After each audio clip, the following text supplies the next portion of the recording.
What's going on, friends? It's Anton Daniels, and I gotta have a conversation with you guys about Tiege Hanley because you see how the sun is hitting me. This is no finesse, no makeup, no filters, no none of that. This is 100% Tiege Hanley. I use it in the morning as soon as I get up, right after I pray and brush my teeth, jump in the shower, and I'm hitting the streets because you never get a second chance to make a first impression. So even though they're giving you 40% off your first order, 20% off for life, even though you may get a free gift, forget all that, right? Because we would do this even if it was full price because it's worth that much. I'm in the streets, I'm kicking it with people when I see Dusties everywhere. You don't want to be them. You want to separate yourself. And the way that you separate yourself is self-care. Ladies get it for the fellas. Fellas don't wait for the ladies to get it for you. I'm about to hit the streets right now and I'm feeling confident. I'm feeling great. I mean, I already got confidence, but to have that extra boost of confidence, knowing that you've taken care of yourself and you set yourself apart from all of the rest of the sheep that's walking around making bad decisions on a daily basis. And it's reflected in their actions. It's reflected in the products that they use. It's reflected in the people that they follow. And so if you're trying to level up, if you're trying to make sure that you look good, they're going to send you the pack. They're going to give you all of the instructions on how you're supposed to use it. Then make sure you get your Tiege Hanley. Again, 40% off your first order, 20% off for life. Get your free gift. Make sure you tap in with your boy Anton Daniels because Unc is never going to lead you wrong. I would never have you use a product that I don't use myself. Again, they've been rocking with me for a long time. Make sure you get your Tiege Hanley. I love you. I appreciate you. I'm going to holler at you guys later.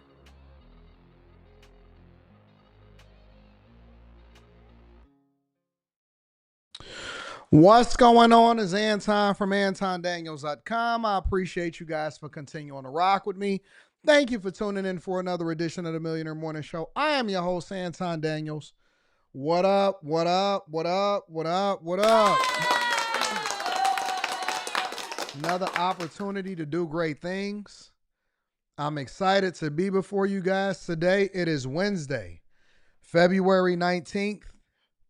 February 19th. Heck of a Black History Month, hasn't it?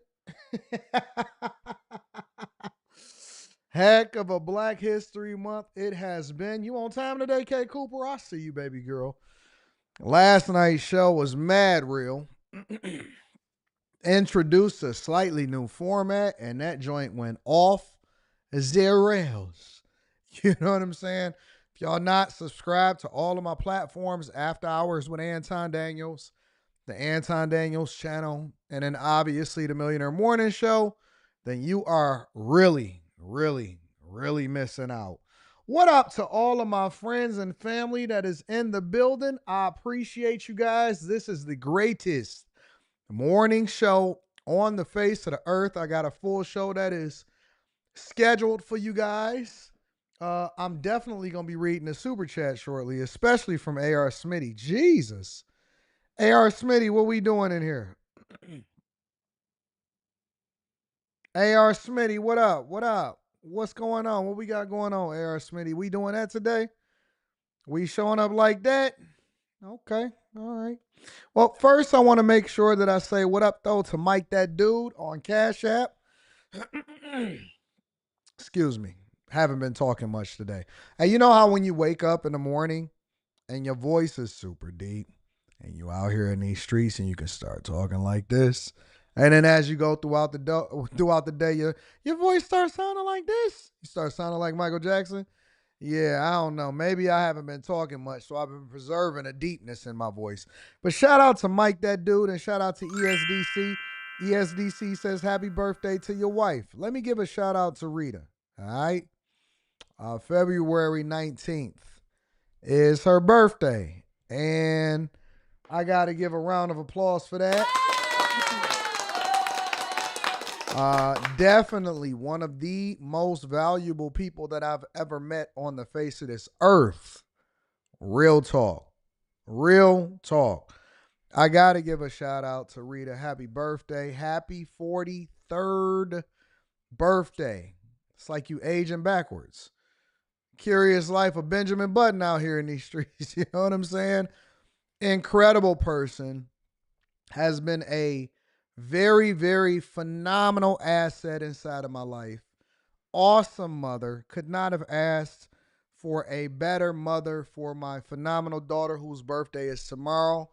And so I just want to make sure that I wish you a happy birthday. You are awesome. You are loved. You are cherished, and I am happy to be a person that could add value into your life. Let me tell you something about Rita. Rita, she doesn't ask for anything. That's the craziest part about it is that, often at times I got to figure out how to add value into her life through stuff, because the value obviously goes without saying. But a lot of times, it's the women that don't ask for anything that get everything. The women that don't ask for anything, shout out to Stoic. I appreciate you. I'm going to read that super chat shortly. It's the women that don't ask for anything that get everything. I can proudly say that outside of my mother and my daughter, because my daughter be like, Dad, this is on my list. Oh my God, this is my dream. Outside of my mother, because my mom will hit me up and say, Anton, you got a couple bands on you I can hold on because bands will make a dance. The people that are closest to me, the women that are closest to me, and even the guys for that matter, but the women that are closest to me, they have never asked me for anything. Not one dime, not $1. They appreciative.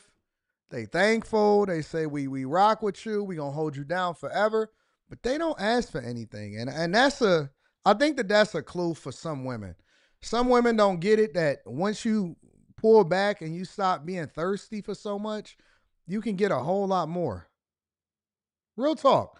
If you're not as thirsty as you want to be, and you just start to relax and just give your life over to the person that got your best interests at heart, you can have everything. She don't ask for nothing. Even when I say, "What do you want for what's your birthday?" She don't just say that sheepish, "Oh, I don't want anything," like a lot of women do, and then they really be wanting a whole lot of stuff. She lead with it and she be like, "You know what? I got everything. Man, I don't need nothing. If you gonna do something for me, then make sure you're a part of it and let's just have an experience." That's the sentiment of certain people, and I'm appreciative of it. And then they wind up getting everything that they didn't even ask for. So yeah, man, I appreciate it. I love it. Absolutely phenomenal. Shout out to all of the phenomenal ladies, the Pisces in the building. I don't really do the signs, but I know that y'all do, so I'm gonna acknowledge it. And I'm appreciative. And let me read some of these super chat. Shout out to Molly. I gotta give a shout out to Molly. Let me tell you something.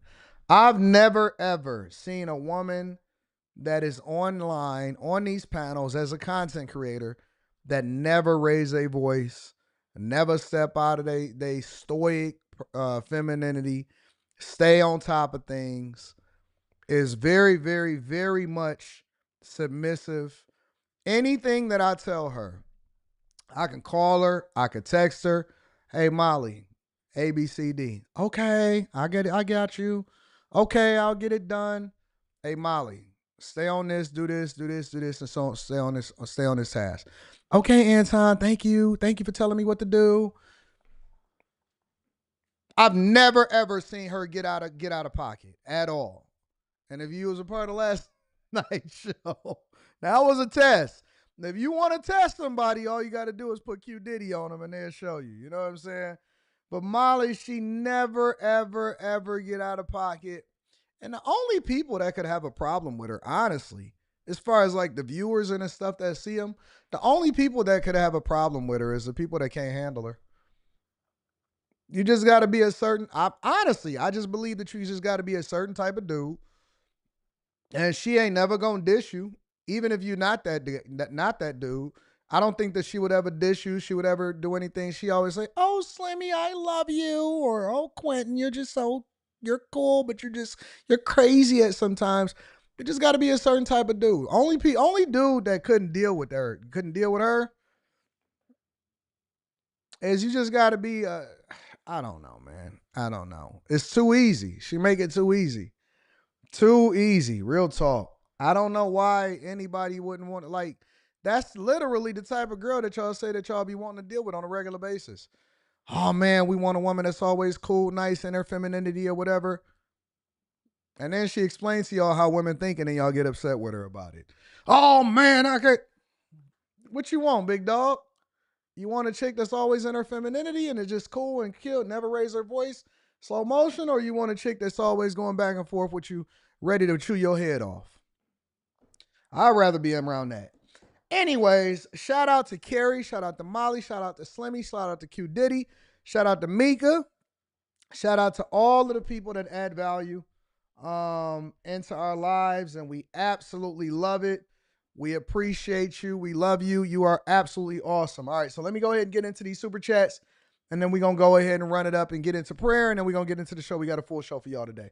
AR Smitty says, got a feeling this show about to be one of them ones. I do too. You know what I'm saying? Shout out to you, AR Smitty. Thank you for holding me down, big dog, and thank you for the big dog super chat. I ain't asked for it, but you absolutely hold me down.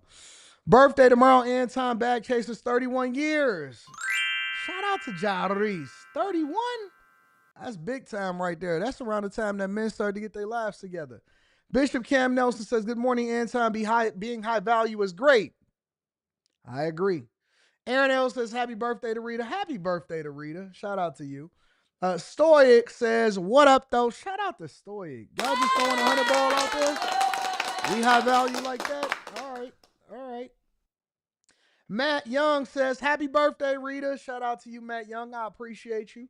Don Architect says, good morning, AD. Wishing your beautiful wife a happy birthday. Also wishing my young prince a happy 4th birthday. Happy birthday, young prince.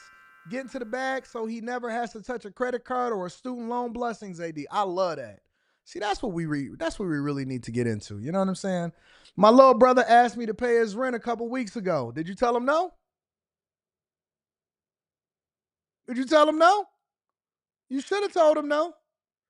Either you tell him no, and if he need to, he might not need to move back home. He might need to move back home. Oh, no. We don't pay grown men rent. Listen, that is a no-no. That is the fastest way to make him a homosexual. That is the fastest way to make your younger sibling a homosexual, is to start to pay his rent.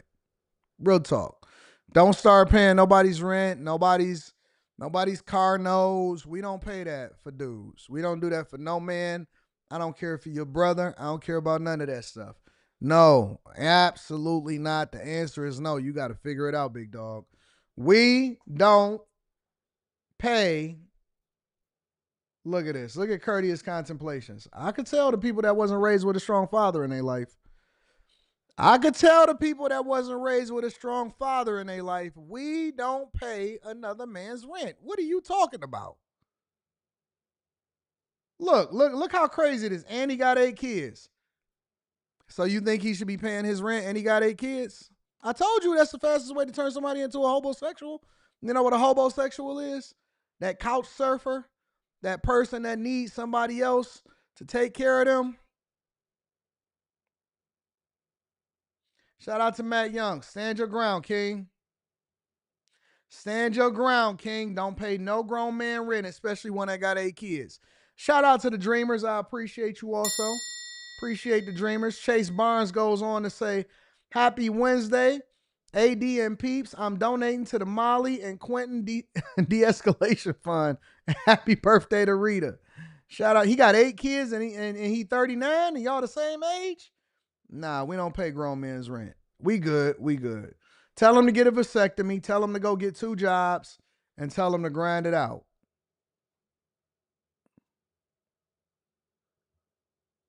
What up, D. Harris? Tell him to go get 2 jobs and grind it out. We don't do that. Anyways, make sure y'all hit a like for the algorithm, subscribe to the channel, and turn on your notifications. I'm definitely going to continue to read super chats, but before I do so, we got to go ahead and get into the prayer, y'all. All right? Lord, we ask you to be before us today and give us the spirit of no when necessary. It's the whole phrase, just not knowing itself. Give us the spirit of no when necessary. Bless us not to be enablers, but absolutely, positively allow for people to learn a lesson so that they can do for themselves. We're not giving out any more handouts. Handouts are over. Handouts are over for the federal government. Handouts are over for the individuals. And handouts is over going forward in 2025 and beyond. We're not doing no more handouts. Rebuke handouts. Bless every man to be able to stand on his own too and not to owe any man anything. All right? I love you. I appreciate you, God. In Jesus' name. Amen. All right. So we got a whole lineup of a show today for y'all. First, we're going to get into Trump and Elon Musk. An exclusive interview was released in order for us to see behind the curtains. But we also want to have a conversation about the resistance. When I say the resistance, we're talking about these broken Democrats and none other than the two that is at the forefront of the movement that is protesting everything that Trump and Elon Musk does. Bernie Sanders and then Jasmine Crockett. And then Trump brought some receipts. He wants to document and show you exactly why he's doing what he's doing to the federal government. Also, on top of that, 20 immigration judges were fired, along with Florida deputies partnering with ICE in order to continue the immigration. And we got an update on the federal government layoffs and the United Healthcare buyouts. So we got a full show for y'all today. Make sure you hit a like for the algorithm. If you're here more than twice, if this is your second time or more being here, you should already be subscribed to the channel. And then last but not least, make sure you tap into the Patreon. Link is in the description as well as pinned to the top of the chat. Y'all ready to get into it? Let's deep dive. All right. So first things first, we got to get into Trump and Elon Musk showing us what's behind the scenes and why they loyal to each other in their strategic partnership. Make sure y'all hit a like for the algorithm, subscribe to the channel, and turn on your notifications. Let's rock. I've got to start with this. So he's working for free with Doge. He's kind of put a lot of his life on hold. And you sued Twitter a number of years ago. You just made him pay you $10 million? That's right. That's right. That's right. Well, That's I sued from long before he had it. Yeah. And I mean, they really did a number on me, you know. And I sued, and they had to pay. They paid $10 million settlement. You're okay with that? I mean, I left it up to the lawyers and you know the team running Twitter. So I said, you guys do what you think is the right. It makes sense. I think it's funny. I think it's a very low. I was looking to get much more money than that. So you gave him a discount when the lawsuit. He got a he got a big discount. Yo, couple different things to start off this interview. I wasn't expecting for it to start off this way.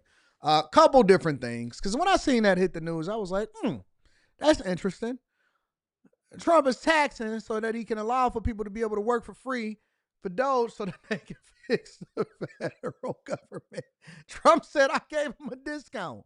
What more do you want from me? The fact that we are friends means that you get a discount and you only got to pay me $10 million for the numbers that you guys had did to me. To be fair, he did sue Twitter before Elon Musk decided to take it over. However, that's a heck of a friendship right there.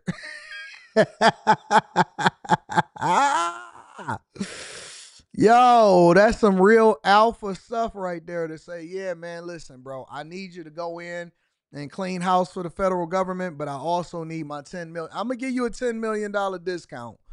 Just give me $10 million and we're going to go ahead and fix this. That's wild. That's some wild stuff right there. I don't think he even knows about it. He's become one of your, if you read and believe the media, he's become one of your best friends. He's working for free for you. Well, I love the president. I just want to be clear about that. I don't care about that. I know. I love the president. You love the president. I think President Trump is a good man, and he's, you know. It's nice the way he said that. You know, there's something nice about it. It really is. You know, because I mean, the president has been so unfairly attacked in the media. It's really outrageous. And I've at this point spent a lot of time with the president, and not once have I seen him do something that was mean or cruel or wrong. Not once. You know, I've known him for 30 years. Yeah. And I've never seen anybody take as much as he's taken. Yeah. And we've discussed this, and I'm like, how do you deal with it? Did I have a choice? Well, you would say that to me. I'm like, what am I going to do? Worry about it? And, you know, and then culminating in 2 assassination attempts, which resulted in your endorsement. Well, I was going to do it anyway, but that was it. Precipitating event. Yes. That speeded it up a little bit. Yeah. The day of the assassination. I didn't know that. Yeah. It sped it up, but I was going to do it anyway. Mr. President, with your indulgence, I'm convinced that people only know a little bit about Elon. I don't think they know everything about Elon, because as I studied and prepared for this interview, I learned a lot about you that I didn't know. I think people will think about Tesla. Somebody said in the chat that Elon speaks so weird on camera. That's just the way that he speaks. Actually, if you go and look at interviews of his father, Elon Musk, his father speaks the same way. They say that he's like mildly autistic or something like that too. I'm not sure. I've actually read his book. I think I got it up there somewhere. I've read a book about him. I need to find that book real quick. Tesla Democrats are demonizing you and trying to make the country hate you. I just want people to understand you a little bit better, and the person that you've gotten to know and have now put a lot of trust in. Yeah. And, you know, just let's go over a little bit of your bio, starting with PayPal and how you became involved in Tesla and SpaceX and Neuralink and all these. A while. I mean, you know, I think the way to think of me is like I'm a technologist, and I try to make technologies that improve the world and make life better. Your shirt. Yeah, and that's why my T-shirt says tech support, because I'm here to provide the president with technology support. And now that may seem like, well, is that a silly thing? But actually, it's a very important thing, because the president will make these executive orders, which are very sensible and good for the country, but then they don't get implemented. You know, so. If you take, for example, all the funding for the migrant hotels, the president issued an executive order. Hey, we need to stop taking taxpayer money and paying for luxury hotels for illegal immigrants, which makes no sense. Like, so obviously, people do not want their tax dollars going to fund high-end hotels for illegals, and yet they were still doing that, even as late as last week. And so, you know, we went in there and we're like, hey, this is in violation of the presidential executive order. It needs to stop. So what we're doing here is one of the biggest functions of the DOGE team is just making sure that the presidential executive orders are actually carried out. And this is, I just want to point out, this is a very important thing, because the president is the elected representative of the people. So he's representing the will of the people. And if the bureaucracy is fighting the will of the people, and preventing the president from implementing what the people want, then what we live in is a bureaucracy and not a democracy. No. You're both aware, you have to be keenly aware, that the media and the punditry class, not that, you know, I think you've proven they have no power anymore, because they threw everything they had at you and they didn't win. And that was, you know, the New York Times, Washington Post, 3 networks, every late night comedy show, 2 cable channels. They just threw everything, lawfare, weaponization. Sure. And now I see they want you two to start, they want a divorce. They want you two to start hating each other. And they try, President Elon Musk, for example. You do know that they're doing that to you. Oh, I see it all the time. They tried it, then they stopped. That wasn't. They have many different things of hatred.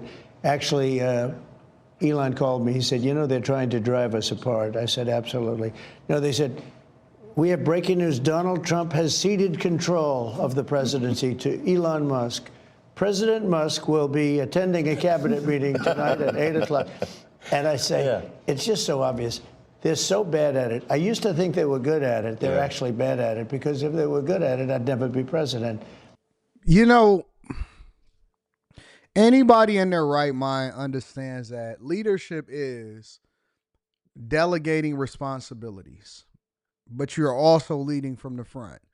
So you're always going to be in the fight. You're always going to be visible. You're always going to be available for questions. But a president's job is not to do everything himself, similarly to a CEO's job is not to do everything themselves. It is to find the greatest people that have already had success or found success doing what you want things to be done within our federal government, basically mimicking what you've done in private companies or publicly traded companies over here inside of the federal government. And there is nobody, and I mean absolutely nobody. People are studying Elon Musk. Automakers and CEOs study Elon Musk because the speed, and that is one of the things that make them great, is speed, innovation, technology. Speed, innovation, technology. The speed is that he's removed all of the layers, similarly to how he's done at Tesla. You know what one of the problems is at Ford, Chrysler, and GM? One of their biggest problems is that they have too many layers of management. We call these middle managers, middle management, right? And they slow things down because they prevent you from actually operating similar to being a startup, right? Once you go public, you start hiring all of these people to fill all of these roles because you're basically doing what you think that every other company is doing. And instead of thinking through and saying, why do we need this person? Why do we need this person? And why do we need this person? If we're enabling the right people to do the right jobs, then we don't need to operate like that. We can operate like a startup. And that's what Tesla basically does. They operate like a startup, and they have a CEO that leads from the front. He's when they was launching the Model Y, he was literally there as an engineer, working with the other engineers. Why is my camera doing that? I don't understand that. He was literally there like an engineer, working with the rest of the engineers and sleeping on the floor. He led from the front, right? And so what you then see is that they delegate responsibilities, but they don't want too many layers of management. And that's similar to the way that Trump is doing. He's finding the right people in the right positions, in the right roles that would then allow for us to operate the federal government like a business. Because the one thing that we've always asked for, but don't nobody actually want to go through the cuts. Nobody wants to actually suffer. Everybody is cool with everything until it starts to hit them, right? You care about it being tough on drugs. We need to remove drugs from the atmosphere until your homeboy get locked up because he was one of the ones that was dealing inside of the neighborhood. Everybody wants smaller government, but don't nobody feel like their job is useless. And so until it hits you, nobody wants to have that conversation. And so what Tesla's basically doing, which is being studied by every single CEO and automaker, is that he's shrinking the government, removing all of the waste, making sure that we're not using American taxpayer dollars for doing things that we don't want to do, eliminating the fraud, and he's doing it efficiently. He's doing it faster than ever before. The same way that he did to Tesla, because Tesla was a company before Elon Musk bought it. The same way that they did to Twitter, right? Streamlined the heck out of that company and then ran it more efficiently, and now they're profitable. The same way that they did PayPal, the same way that they do everything, right? And so you need people that are great at their jobs, that can execute quickly, and who better than do it than the people that's proven that they've done it over and over again inside of private businesses.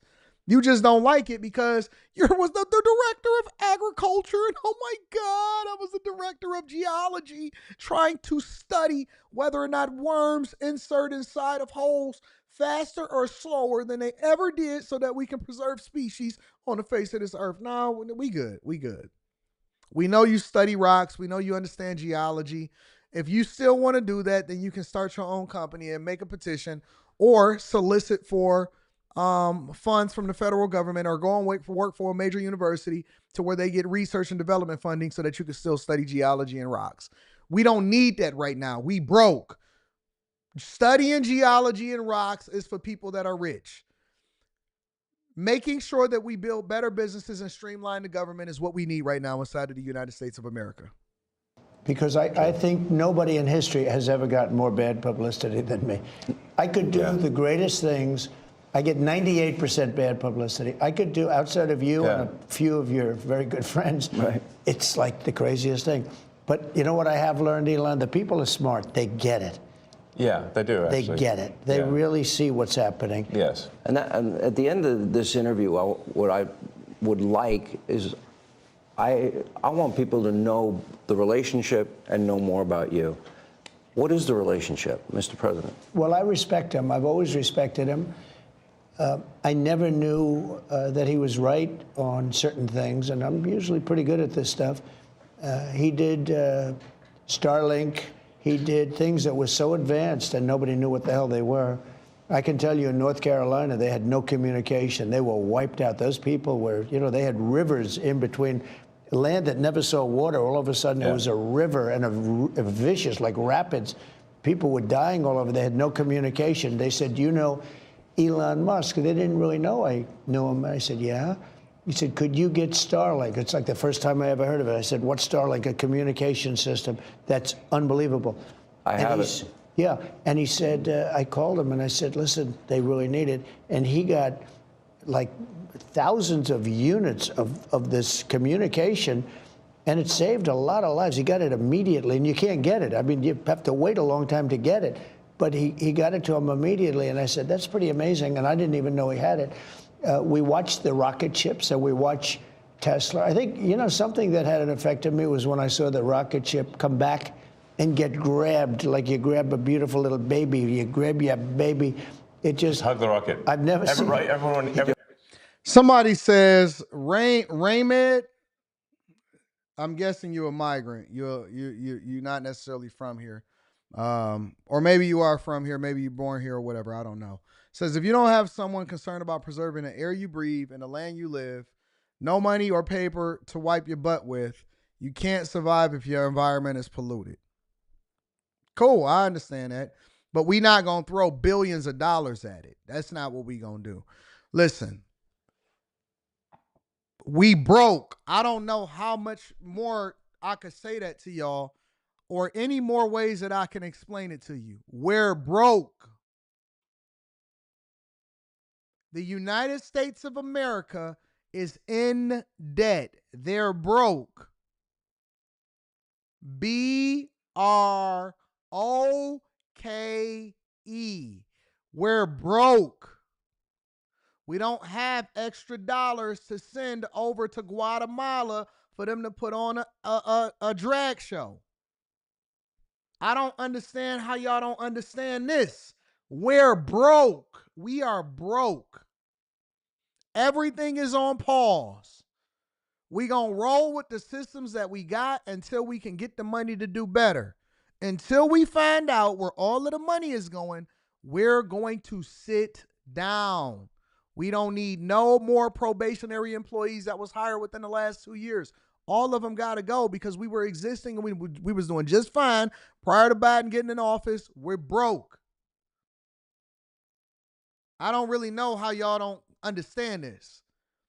You may think that your job is important. I don't. It needs a hug and clearing rockets. No, but and he said, you know, you can't really have a rocket program if you're going to dump $1 billion into the ocean every time you fly. You have to save it. Right. And he saved it. First time that I've ever seen that done. And nobody else can do it. If you look at the U.S., Russia, or China, they can't do it. And they won't be able to do it for a long time. He has the technology. So you learn, I wanted somebody really smart to work with me in terms of the country, a very important aspect. Because, I mean, he doesn't talk about it. He's actually a very good businessman. And when he talks about the executive orders, and this is probably true for all presidents, you write an executive order and you think it's done. You send it out. It doesn't get done. It doesn't get implemented. They don't implement it. Maybe they're from the last administration, and they are in some cases. You try and get them out as fast as you can. But I could, as soon as he said that, I said, you know, that's interesting. You write a beautiful executive, and you sign it, and you assume it's going to be done, but it's not. What he does is he takes it, and with his 100 geniuses, he's got some very brilliant young people working for him that dress much worse than him, actually. Yeah, they dress in just T-shirts. You wouldn't know they have 180 IQ. Wait a minute. So he's your tech support. No, he is. I actually literally am tech support. Than that. I literally am tech support, though. But he gets it done. He's a leader. Yeah. He really is. He gets it done. You get a lot of tech people, and you have people that are good with tech, but he gets it done. You know, I said in real estate, you had guys that would draw beautiful renderings of a building, and they'd draw the rendering. It would be great, and you say, great, when are you starting? But they were never able to get it built. They couldn't get the financing. They couldn't get the approvals. It would never get done. And then you have other guys that are able to get it done. You know, they could just get it done. I was in real estate. Same thing in this. He gets it done. So when he said that, he said, you know, when you sign these executive orders, a lot of them don't get done, and maybe the most important ones. And he would take that executive order that I'd sign, and he would have those people go to whatever agency it was. When are you doing it? Get it done, get it done. And some guy that maybe didn't want to do it, all of a sudden, he's signing. He just doesn't want to be bothered. Do a lot of those executive orders have to be codified into law? You need the Republican Congress and to follow they will be. up? A lot of them will be, They will. But look, in the meantime, we have 4 years. The beauty is we have 4 years. That's why I like doing it right at the beginning, because an executive order is great. I mean, the one problem, it's both good and bad, because when they did all these executive orders, I've canceled most of them. They were terrible. I mean, we're going to go radical left communist. Okay, it was crazy. Their really crazy. Executive orders were so bad. If they ever got them codified, you'd never be able to break them. So somebody said the military-industrial complex is the biggest fraud. I agree. And guess what Trump is committed to doing? Going and auditing the military-industrial complex. You got to go agency by agency. A lot of people still forget that he hasn't even been in office a month. So everything is going to be audited. The Department of Education, USAID, the military-industrial complex, the IRS, everybody is getting audited. Every single agency is going through with a fine-tooth comb. Remember, before he even got into office, people didn't believe it. They said, listen, we are going to be done with this by 2026. July 4th, 2026, we are going to dismantle Doge. It will be no more, but we will have a clean slate when it comes to the government. That's what they said. It looks as though they are executing on that promise, and the people are whining, these raging liberals. Oh my God, I was a woman that voted for Kamala Harris. She could have been our president. We wouldn't have been finding ourselves inside of this. They executing fast. They're going through. And you know what the worst part about it is they gave y'all a chance. They said, listen, we'll buy you out. We'll buy you out. Take the buyout. Take the buyout, or you'll find yourself on the other side. 2 million government employees, 75,000 people took it. How did you think that this was going to turn out? How did you think that this was going to turn out? Less than 5%, like 3% of the employees took it. Now look at you. Now you're looking like a box of powdered donuts, dusty. Now you look like a box of powdered donuts. You're dusty. And you're crying because for whatever reason you thought that you were an essential worker, and you wasn't. You weren't. And the agencies that we need that are critical, we'll keep them. The ones that's not, we getting rid of it. We don't need all of this waste. We don't need every single person that said that they're an administrator. I'm the administrator, the executive assistant. Nah, you got to go. It's time to go, fam. The damage that Biden has done to this country, and it's not even Biden, it's the people that circled him in the Oval Office, okay? But the damage they did to this country, in terms of, let's say, open borders, you know, there's so many things, but open borders where millions of people poured into our country. And oh, look at John Doyle. He continues to try to get my attention inside of the chat. Anton, your time is coming too. I know. I'm praying for it. I'm praying for it, big dog. I can't wait for God to continue to enrich me and give me what I truly deserve, because I am the greatest content creator and businessman on the face of this earth. Absolutely. Hallelujah. Can't wait for God to say my time is coming. It ain't even here yet. I keep telling y'all that we at the cusp of something greatness. We're only at the tip of the iceberg. I said it. I said it. I told God, I said, yes, yes, yes, John Doyle, yes, in Jesus' name, yes. Let my time come. God said he got great things for me. He has phenomenal things for me. He said that I am going to be richer than you could ever imagine. You know the thing about that, though, is, John, let me say something, John, for you real quick. If I were you, right? If I were you, I would be saying to myself, man, I really need to work on my own self, because it ain't no fun hanging out inside of my mother's basement, even when I'm 40 years old. Like, when you broke, you don't have time to waste to focus on what somebody else got going on. The only thing you need to be figuring out is how you can get it yourself. When I was broke, I didn't watch TV. I wasn't paying attention what nobody was doing on social media. I wasn't participating on Facebook. I didn't have any time or any vision for anything other than to run it up. I had to work. I had to grind. That's what kind of turned me off from TV. I have to make myself watch TV today, because I've basically trained myself not to focus on what anybody else is doing unless it adds value into my life. That's why I be needing y'all to send me emails of what's going on in these streets because I don't have the capacity to focus on anything except for running it up at all. Real talk. I have no capacity. The people got to send it to me because summarize it for me. I'm so thankful for AI because AI can give me the synopsis of what it is that I need to look at before I look at it. And I was like, okay. I guess this is one of the things we got to focus. I don't have the capacity. When you broke, you have no capacity to focus on what nobody else has got going on. It's crazy. It's crazy. It's like, have you ever seen somebody pay to get in a concert to yell out obscenities and then they get thrown out of the concert? This is similar to what you trending towards, John. It doesn't make sense. It absolutely, positively does not make sense. Why would you subscribe just because you don't like somebody and then say your time is coming? Is that why you subscribe? Are you one of those people that stand outside of the and protest? You spend your 9 to 5 protesting in front of people that's getting money? And then they walk right past you and they jump in their car and they kick up dirt on you as they drive off into their mansion in the hills. It's crazy, bro. You don't have the time. You don't have the capacity to be focused on anything except for how short your bag is. Hundreds of thousands of those people are criminals. They're murderers. They're drug dealers, they're gang members, they're people from prisons from all over the world.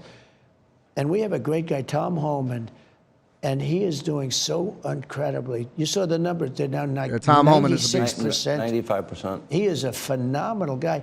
And Kristi Noem is doing an unbelievable job. And he wanted her, he said, she's so tough. And I said, I don't think of her as that way. You know, she's very nice. He said, no, she's so tough. And she is. I see with the horses, she's riding the horse. Let's go. She's great. But the team we have is really unbelievable. But those executive orders. Let John rock, y'all. Let him be mad. And now they get listen, let John in the chat rock. See how patient, you see how benevolent my moderators are? They're not going to time you out. I'm not going to time you out. As long as you don't say nothing that's out of line, you can continue to complain and whine and throw your hands up in the sky. Every single comment that you like, it continues to put me further into the algorithm. Let John rock, y'all. Let John live in his own life. Let him throw his hands up.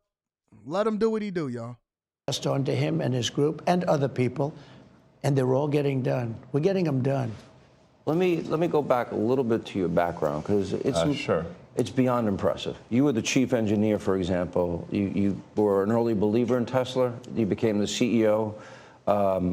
And then the chief engineer, which was phenomenal. SpaceX, same thing, which is unbelievable. I mean, you were the first private company to send astronauts successfully into space, first private company to send astronauts into orbit. Yeah. That's pretty deep. He's going to go into orbit soon. Okay. Yeah. No, he's going to go to Mars. He's Starlink At some point. Huh? Yeah. is in over. I mean, they always ask me, like, do you want to die on Mars? And I say, well, yes, but not on impact.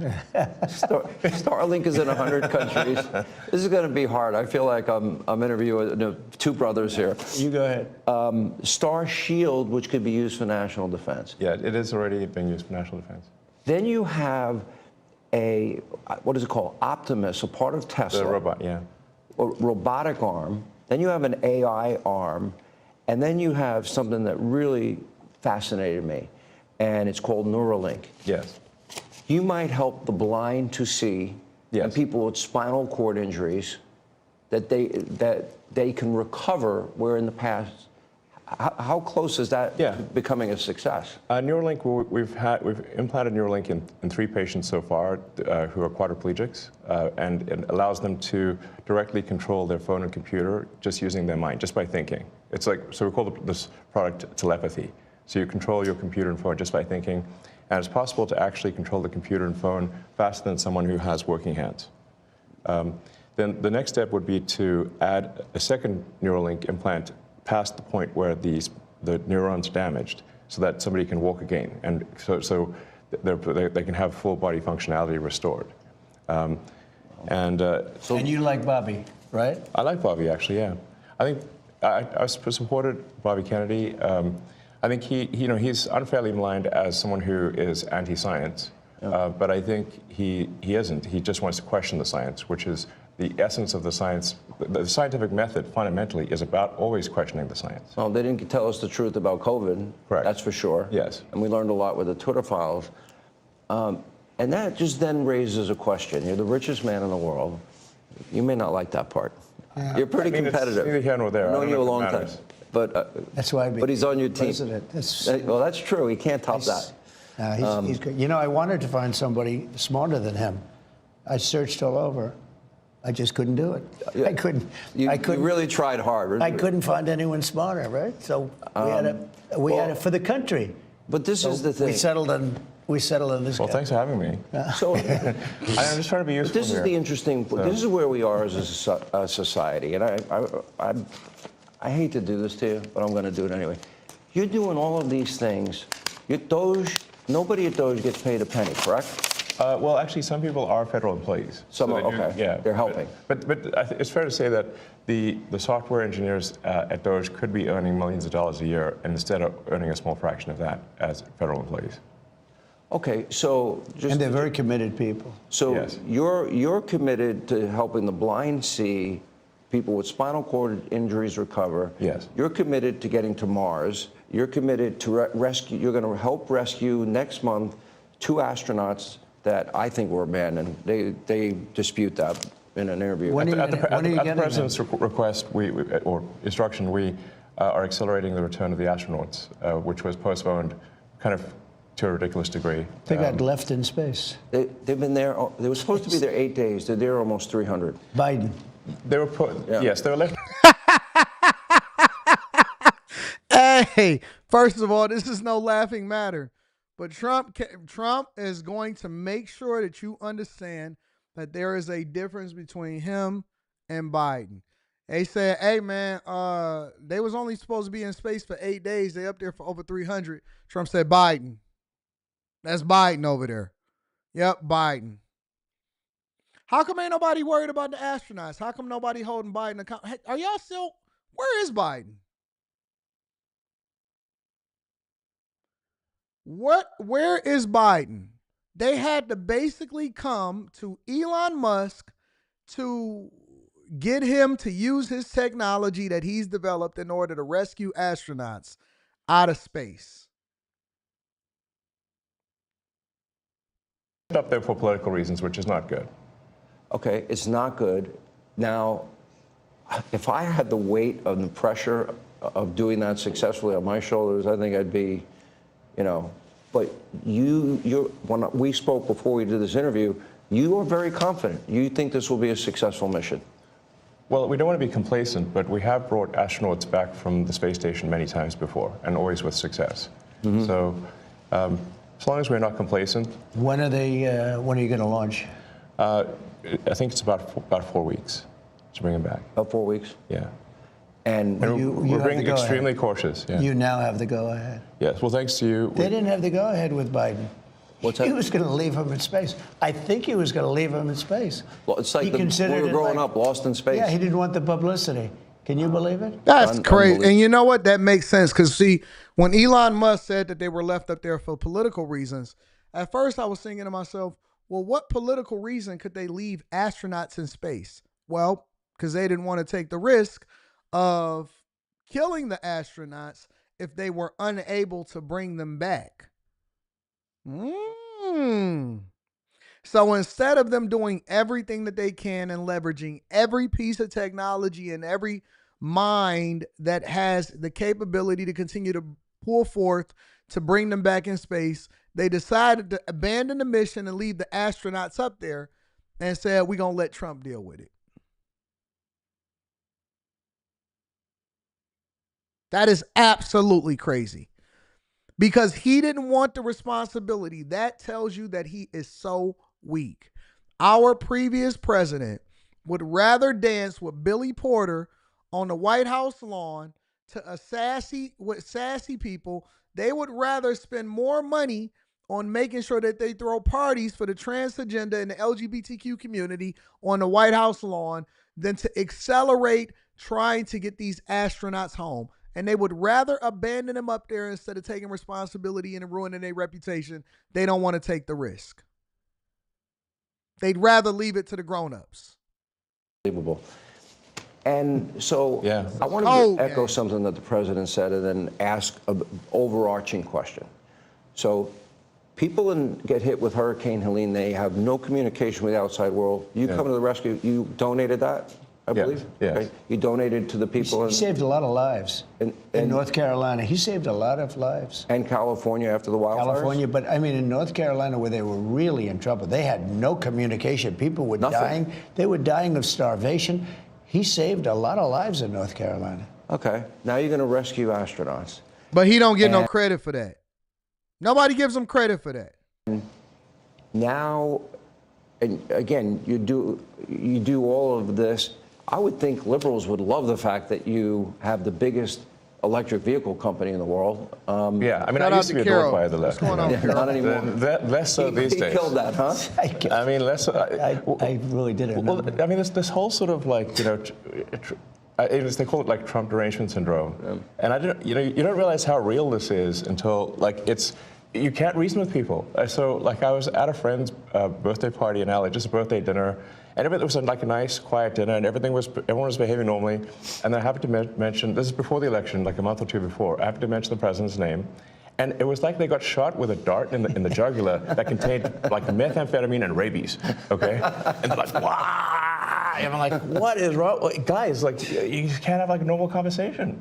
Yeah. And it's like they become completely irrational. He has no idea, but if you're friends with him, you pay a price.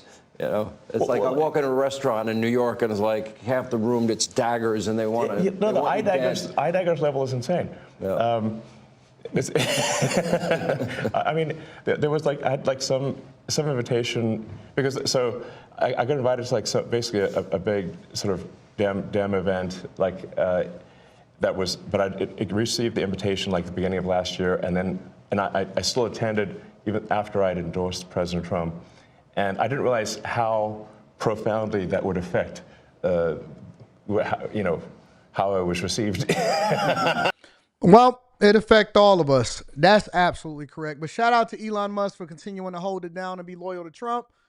It certainly affected all of us. I'll tell you that because, boy, the minute that I actually endorsed Trump, see, my family, they was already, and some of my friends, and some people that I went to high school with, my family, they were already kind of bothered by the idea that I was a Republican, that I was an open Republican. See, as long as I remained a quiet Republican, which a lot of people are, like a lot of y'all are what I like to call closet Christians. You a Christian when you alone, but then when you get into the world, you don't necessarily want to be challenged by people that want to question whether or not you a Christian or not because you feel like you need to meet a certain expectation to be able to defend yourself instead of just being who you are. You know, the one thing that I find interesting about the sassy community, the LGBTQ plus community, is that no matter how ridiculous that they look, no matter how weird it is that you see a man with hairy legs and a full beard and mustache with aviator lenses on and a wig, he's going to put that dress on and he's going to live his truth. Meanwhile, you normal than ever. You are a person that actually is a reasonable thinker as a conservative, as a Republican, as a Christian, as a man that exude masculinity and showcases what it means to actually be a family man and also hold on to your masculinity and you still got balls, and because you don't say happy wife, happy life, we looked at as the lepers because the crazy people is so many of them that they now want to look at us and say that we crazy. In reality, the only thing that you're suffering from is the idea that it's a lot of them and that is more of them that you're used to. Have you ever been in enemy territory? Have you ever went to a game where you, the opposing team, like go to an away game for your favorite team and then wear the jersey of the team that you actually from? You're right. You're just in enemy territory, and so you feel like you got to tuck in your jersey, or I got to be a little bit more careful, or I got to try to fit in. No, I'm not trying to fit in. I'm going to stand out, and not based off of what you think a Christian is, what you think a man is. It's supposed to be a simp. You think a Christian is supposed to be accepting of everybody and empathetic towards everybody. No, a Christian is supposed to be steadfast, holding the line, saying that this is the standard that you have to meet in order to be accepted into the kingdom of God. It's all based off of a condition. It is not 100% easy for everybody to do. You got to meet a certain expectation. In order to be classified as a great man, you got to meet this expectation. You're going to have to do the things that you don't want to do when you don't want to do it in order to be successful. That's what separates you. But everybody that's trying to fit in, everybody that's trying to make everybody comfortable, everybody that's trying to be accepting of everybody, we don't accept demons. We don't accept the devil. We don't accept people that think that they're normal, that want to go inside of women's bathrooms. We don't accept everybody that think that they're supposed to be invited to the picnic or the party. We don't accept trash culture and black culture that's not conducive for the community. We don't accept people running in the Victim Olympics. We don't accept people just doing whatever it is that they want to do and then calling it normal. No, you're not normal. You're very much sick. You're sick. We don't accept that. And just because you think that you're supposed to have some say so. When did we ever start letting the world determine how it is that we live our lives?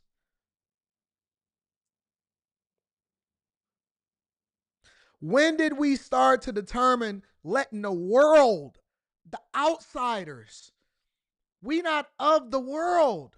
We're in it, but we not of it. When did we start letting everybody else determine what a man is? Oh, but Anton, this is what they said that we got to do. Care nothing about what you thought. I don't want to be your friend. But Anton, if you not nice, you gonna be ousted by the in crowd. I never cared about what you thought. I don't care about being in it. I am the in crowd.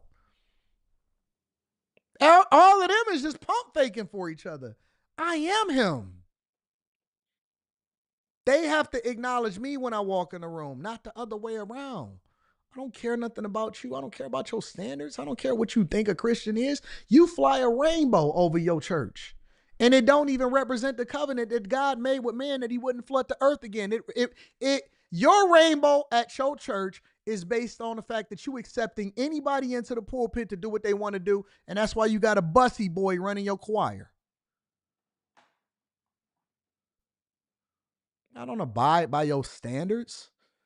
I get my direction straight from him, straight from the Most High, straight from Jesus. I get my direction straight downloaded. Listen to you. I don't go by what your standards are.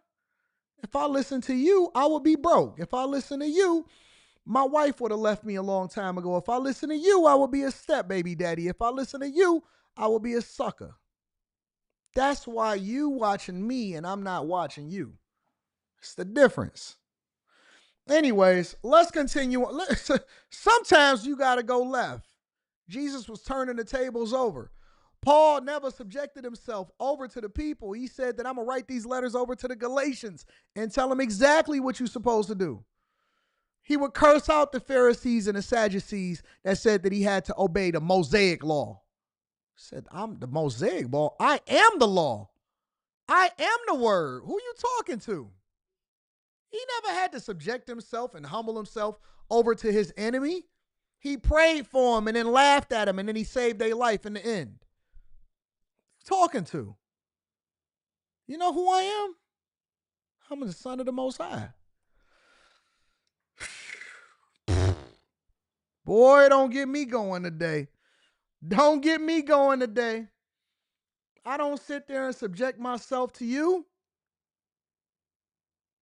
I don't care nothing about what y'all got going on. You watching me, not the other way around. You getting the word. And don't let your wife see me because then she going to start to judge you based off of who I am. Whole nother conversation. Anyways, make sure you hit a like for the algorithm, subscribe to the channel, and turn on your notifications. We got a good one lined up for y'all today. I guess this is one of them days, huh? Magnetar says, happy birthday, Rita. My band will be playing as Anton sings to you this morning. Shout out to Rita. We appreciate her. Anton, happy birthday to Miss Rita. Shout out to you, P. Shank. I appreciate you. Thank you, my love. Poor Legacy says new single duet song or songs out now. Says our new single duet. Okay, Poor Legacy, I see you. That's a heck of a name, though. Dre with the K. Dre with the K says, happy birthday to the missus. Me and the wife are going on 7 years of marriage. And also, she doesn't ask for anything. I make sure I give her the world. You know how it is, and thank you for holding me down. Night Jade says, this is what I expect from billionaires. When you have the money, you can help everyone. When you are broke, you can barely help yourself. Facts. Talk about it. Broke, broken, and betrayed. I agree, Vaughn. Mr. D to the Z, I appreciate you, says they just don't get it. The flipping interest payments is going to bankrupt our country. More cuts, more firings, and layoffs. God bless Trump and Elon. Saving them from themselves. Saving their children's futures. Jason A. Team says, there will never be a better president in my lifetime than Trump. There's no one that even comes close to my first president was Bush Sr. 90s was great, but also slowly watching our government grow. Evil has been crazy. No excuses. Rocky lifestyle. Rocky Cage says, what up, AD? My time is coming in a few years. I'm on my way to be at least closer to being a millionaire. I can't stand a dusty excuse maker. I'm doing Uber Eats, listening to the show. Salute to you too, my friend. Continue to hustle, grind, stay focused. AD broke and angry is a crazy combination. I agree with you. Issa Welder says Biden just joined the Prince Hall Freemason in North Carolina. Joe and Jill went up the hill, AD.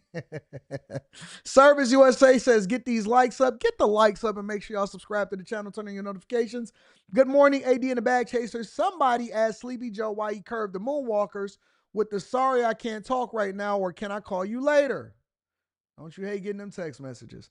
Good morning. God bless you, AD. God bless you too, Rage King Leo. I appreciate you. Mr. Campbell is in the building, says, so you telling me we can go to the moon, call the White House from the moon, but we can't save some astronauts? Right, exactly. Kenya from Cali. Amen, amen. Shout out to you. Make sure y'all hit a like for the algorithm, subscribe to the channel, and turn on your notifications. If you have not already, make sure you tap into the Patreon. Link is in the description as well as pinned to the top of the chat. Let's talk about the resistance. One of the people that are a part of the resistance is Bernie Sanders. Bernie Sanders. I wonder why these people never pull up the Fox News. But Bernie Sanders decided that he wanted to pull up the CNN. Oh, how convenient. And he had an interview, and he wanted to talk about Doge and Elon Musk and Trump and billionaires and what they got to gain from it and all of this other type of stuff. And so we want to show some of the people that are a part of the resistance because we don't want to operate in an echo chamber. We want to actually give some credence and opportunity for these other people to be able to say what they want to say when they want to say it. And Bernie Sanders is up first. Jasmine Crockett is up next. Let's see what he had to say.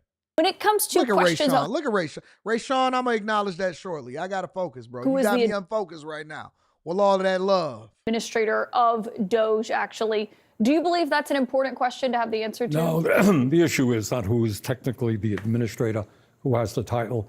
Elon Musk is clearly running the show, the wealthiest person in the world, who has enormous conflicts of interests, who is helping to fund right-wing extremist organizations all over the world, who is looking forward to get massive tax breaks from Congress. He's running the show. So if he's running the show, but not on paper, as they essentially argue, but you say in practice, he basically is. You're a co-equal branch of government as a senator on Capitol Hill. I kind of thought so, but I think you have to explain that to the president. Do you feel that you have oversight when it comes to what Elon Musk is doing? Look, what we're seeing right now, Caitlin, is a very dangerous moment. I'm laughing here, but it is not funny. This country is moving very rapidly under Trump into an authoritarian form of society. You know, the founding fathers, way back in the 1770s, these were nobody's fools. And was Bernie Sanders alive back then in the 1770s? Oh. But they had fought the King of England, an autocrat, had all the power, and they said, you know what? We don't want that in the new country. We're going to set up 3 separate equal branches of government. Every kid in the 6th grade knows who they are. But Trump does not. And what Trump is doing now is trying every day to usurp the powers of Congress, to challenge the powers of the court. It is a very dangerous moment. Well, the question, though, when it comes The voters said that we wanted the Republicans to control every branch of government because we actually want to get things done. And there's always a yang to the yin, meaning that there's always a negative to the positive that keeps things balanced. And for so long, things have been imbalanced because we've seen Democrats basically run this country in the ground, and Congress was the ones that enabled them through the purse strings. See, Congress is the purse. That's really what it all comes down to. They teach you in government, inside of high school and middle school and all of this stuff, in civics classes, they teach you that Congress is the one that have to work with and be able to approve and all of this other type of stuff in order to make sure that certain things do. And we need a person from this district and this district and this district from this state in order to represent their constituents and all of this stuff, right? But here's the reality. Here's the truth. From a C student's perspective, the president is the one that implements the policies and is supposed to be a representation of the people. They do the thing that's in the best interest of all people. This is the true structure of the government and how it's supposed to be. Congress is supposed to be the purse. They are the ones that enable a budget that gives the president the power to be able to pull off some of the things that they pull off. We need an executive branch. If it's ever an emergency, if it's ever an issue, if we ever got to go to war, if you ever see a pandemic and all of this type of stuff, you have to go through the president, and the president is a representation of the country. They are the face of the country. It's the reason why all the time they got to have the best person. You usually got to be married, right? You got to be a strong masculine male. But we've, for so long, lost our way, and we're forgetting our place. All Congress is the purse. That's it. They're the ones that approve the budget. They're the ones that gives approval and gives the stamp of approval to any of the cabinet members that ultimately get, nominated as a part of the cabinet for the president of the United States of America. They're the push. They're the money. They're the finance. So when we look at Congress today, right, because Bernie Sanders has been in Congress for a long time, how come nobody, and I mean 0 people, actually hold Bernie Sanders and Kamala Harris, because she was the president of the Senate, which means that she was a tie-breaking vote of most of the things that we've seen implemented during the Biden administration? How come we don't lay these old timers, the Pelosi's, the Bernie Sanders, the Elizabeth Warrens, how come we don't lay the debt, the national debt? If we're just going to really, really apply pressure, we need to get these people out of office. It's one of the reasons why Republicans control the purse strings now, because it's the Bernie Sanders and Nancy Pelosi's who've, by the way, gotten incredibly rich as a result of serving the American people. Listen, you don't even see regular people that make way more money than them annually for their entire lives have a net worth of a Congress member, of a sitting Congress member who has no term limits, who use millions and millions of dollars and raise. Part of their job is not even to serve the people. It is to raise money in order to keep their control in their seat in Congress. And they never will put in term limits, but then they will sit there and tell President Trump that he can't have power to do what he wants to do. When Trump is long gone, these people are still going to have their seats. They're going to try to give them over to their kids and whoever it is that they endorse, whoever they rock with, whoever's been loyal to them at the time. How come we can't lay at the feet of Congress, who controls the purse of the United States of America? How can we not lay at the feet of Congress a $36 trillion deficit?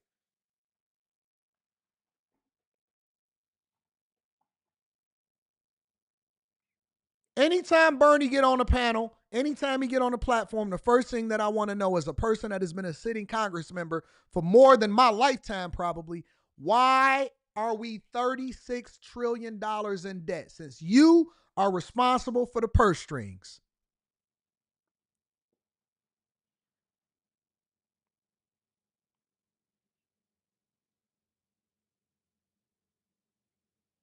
Eric D., you so busy trying to make a divisive argument.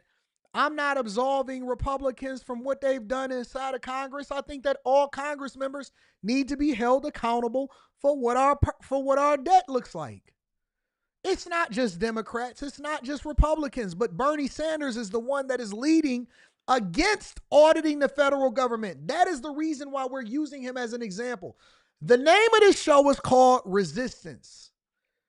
Why are you resisting an audit of the federal government if you are the ones that control the purse strings? That is the problem. We don't see Republicans saying that we want to resist an audit of the federal government. If we are to be accountable for where we, having our money go, and instead of them protesting against an audit, why aren't they embracing the thing that they are all responsible for doing to the United States of America? Nobody is absolving Republicans from what they've done inside of signing on to continue to allow for our United States of America to be $36 trillion in debt. The point is, why are you resisting somebody coming in and doing an individual audit while you got rich? That is the problem. Real talk, that is the problem. And the reason why I separated Jasmine Crockett from Bernie Sanders is because Jasmine Crockett was not in office when Trump was in office on his first term. Jasmine Crockett is relatively new, but she got her own issues that we're going to address. But when I see Bernie Sanders, I don't take him serious because Bernie Sanders has been in Congress for a long time. And now he wants to go on a crusade. Get the heck out of here, bro. To what this looks like is we haven't seen a ton of resistance from Capitol Hill, and we have seen some efforts in the courts. These Democratic attorneys general stepped in, but today a federal judge here, Tiege Hanley, she's well known to our audience from the Trump trials, she declined to block Musk and his team from getting access because she basically said she wasn't getting specific enough examples from these AGs about how Musk could cause irreparable harm to their state. And if they can't prove that in court, what does that say? Well, I tell you what I happen to believe. At the end of the day, the struggle against Trump, the struggle against oligarchy, which is led by Elon Musk, the struggle against authoritarianism, the fight to make sure that the working class of this country gets a fair shake, that is not going to be won here in Capitol Hill. It's going to be won by millions of people all over this country standing up and saying, you know what? We fought and died for democracy. We're not going to move toward authoritarianism. We fought to create a country that works for all, not just the billionaire class. That's the struggle, and I'm going to be active in trying to rally the American people to do just that. Well, and you're embarking on this tour to combat this. It's a national tour. You're starting in Nebraska and Iowa. How do you break through to people, though? There are some people, Trump voters, who are even independent voters, who like what Elon Musk is doing and say, yeah, the federal government does spend too much money and it is too bloated. And the truth is, the federal government is a bureaucracy. We have to acknowledge that. Federal government perfect? Far from it. Do we need to bring about reforms? Absolutely. But let us be clear what these guys really want to do. Do you think that Elon Musk is staying up night just worrying about excessive spending in the CDC? I don't think so. At the end of the day, what these guys want and what Trump wants is to cut programs that working class people need. They're talking, the House Budget Committee released their report, their budget, $880 billion in cuts to Medicaid. Do you know what that means? It's not only that millions of people, kids, are going to be thrown off the health insurance they have, devastating to nursing homes, 40% of the revenue coming into community health centers. 30 million people get their health care, community health centers. That's coming from Medicaid. You cut Medicaid, you're going to dismember an already broken health care system. What are they going to do with that money? They're going to give it to tax breaks for the richest people in America. Over $1 trillion goes in tax breaks to the top 1%. That is what these guys want. They want more wealth. They want more power. American people are going to have to stop them. Well, and what you're referencing, this is like the blueprint, essentially, that we got from House Republicans. It's not clear what realistically they're going to be able to pass here, but they're looking to have $4.5 trillion in tax cuts. Right. And basically, this plan instructed the Energy and Commerce Committee, which oversees Medicaid, to find those $880 billion in cuts. realistically, what should voters be worried about if you hear from some moderate Republicans who say we're not going to touch Medicaid, that's not going to be on the table? Well, no one is saying that. I mean, right now, what we are trying to do in a House which is almost evenly divided, if 2 Republicans, 2 out of 435 members, say, you know what, we're not going to vote to give tax breaks to billionaires and cut programs that children and the elderly and the hungry desperately need. 2 Republicans, their proposal is dead. And we're going to work hard to make sure not only. No, we're not doing that. There's a mandate from the people, from the American people, to do the things and get the things done. We don't want to have nobody limited nothing. We running it up. And we need a united Congress, not rhinos. We don't want no rhinos. We already discovered who some of those rhinos are. They better get on board or they getting voted out during the next midterm or the next election. They got to get on board. They can go on petition and try to recruit Republicans all they want. You better get on board, because if you haven't learned anything over the last 4 years, is that the Trump train is going that way. And anybody that's not a part of MAGA, anybody that's not a part of doing the things, and if you're trying to slow down the federal government, you will be ousted on the next election. And nobody wants to be ousted out of Congress because they want it to be the ones that disrupt what's going on inside of the American people's crusade against a bloated government. We're not doing it. We get 2, they'll get a hell of a lot more than 2. On the Elon Musk front, when it comes to Social Security payments and what is actually wrong with government and what's exaggerated, we're hearing this line from the White House that tens of millions of people are getting Social Security fraudulently. Either they're dead or... Yeah, I don't believe that for a second. We've gotten no evidence of it, but I looked into this, and what we do know is that there's a lot of people that still remain in the database, but as far as people who are actually getting payments, it was 44,000 who got payments according to an audit that was done in 2023. Out of how many millions? There's tens of millions. So when they say tens of millions, that would be this is what we are dealing with. No. No. We should not have 44,000 fraudulent payments that has been discovered so far. What do you mean out of how many? If it's 1, that's too many. 44,000 regular monthly fraudulent payments is unacceptable. What are you talking about? 44,000 fraudulent payments is not acceptable at all. Ain't nowhere in the world you could sit here and tell me that makes sense. 44,000 is a lot. You mean out of how many? 44,000 alone is a lot. I don't care how many it is. What's wrong with these people, bro? We're not only dealing with oligarchy, the incredible power of the very, very rich. We're not only dealing with a move toward authoritarianism, we're dealing with what is new to America. You know, politicians have always lied, nothing new about that. But the level that we're seeing right now, the big lie, over and over again, and it goes out, there's a big lie, and then it goes out on Musk's Twitter to, several hundred million people, repeated over and over again. And now the word is out there, people on Social Security, 150 years of age. Can you believe it? The whole thing is corrupt. It's broken. Well, where does that lead you, Caitlin? What's the next step? If government can't do anything, if Social Security doesn't work, if Medicare doesn't work, if Medicaid doesn't work, we're going to get rid of all of those programs. And we're going to give it over. What is he talking about? See, the one thing that we can say about Trump, because they can sit here on this crusade all that they want to. But the one thing that we can say about Trump definitively is that when Trump make a promise, he keep it. Promises made, promises kept. That's the new slogan. Promises made, promises kept. Guess what Trump hasn't done? He hasn't signed an executive order at all that removes power from the individual states to be able to vote on whether or not they want women to do what they want to do with their bodies. The same way that he said that nothing would change when he was running for president, when they tried to pin that on him. That was the main thing that they ran on. He never changed it. He said the government only recognizes 2 genders, but women can do what they want with their own body, depending on how y'all vote within y'all individual states. That's up to y'all. How come we don't see anybody protesting against it? You know what else Trump said? We won't be defunding Social Security at all.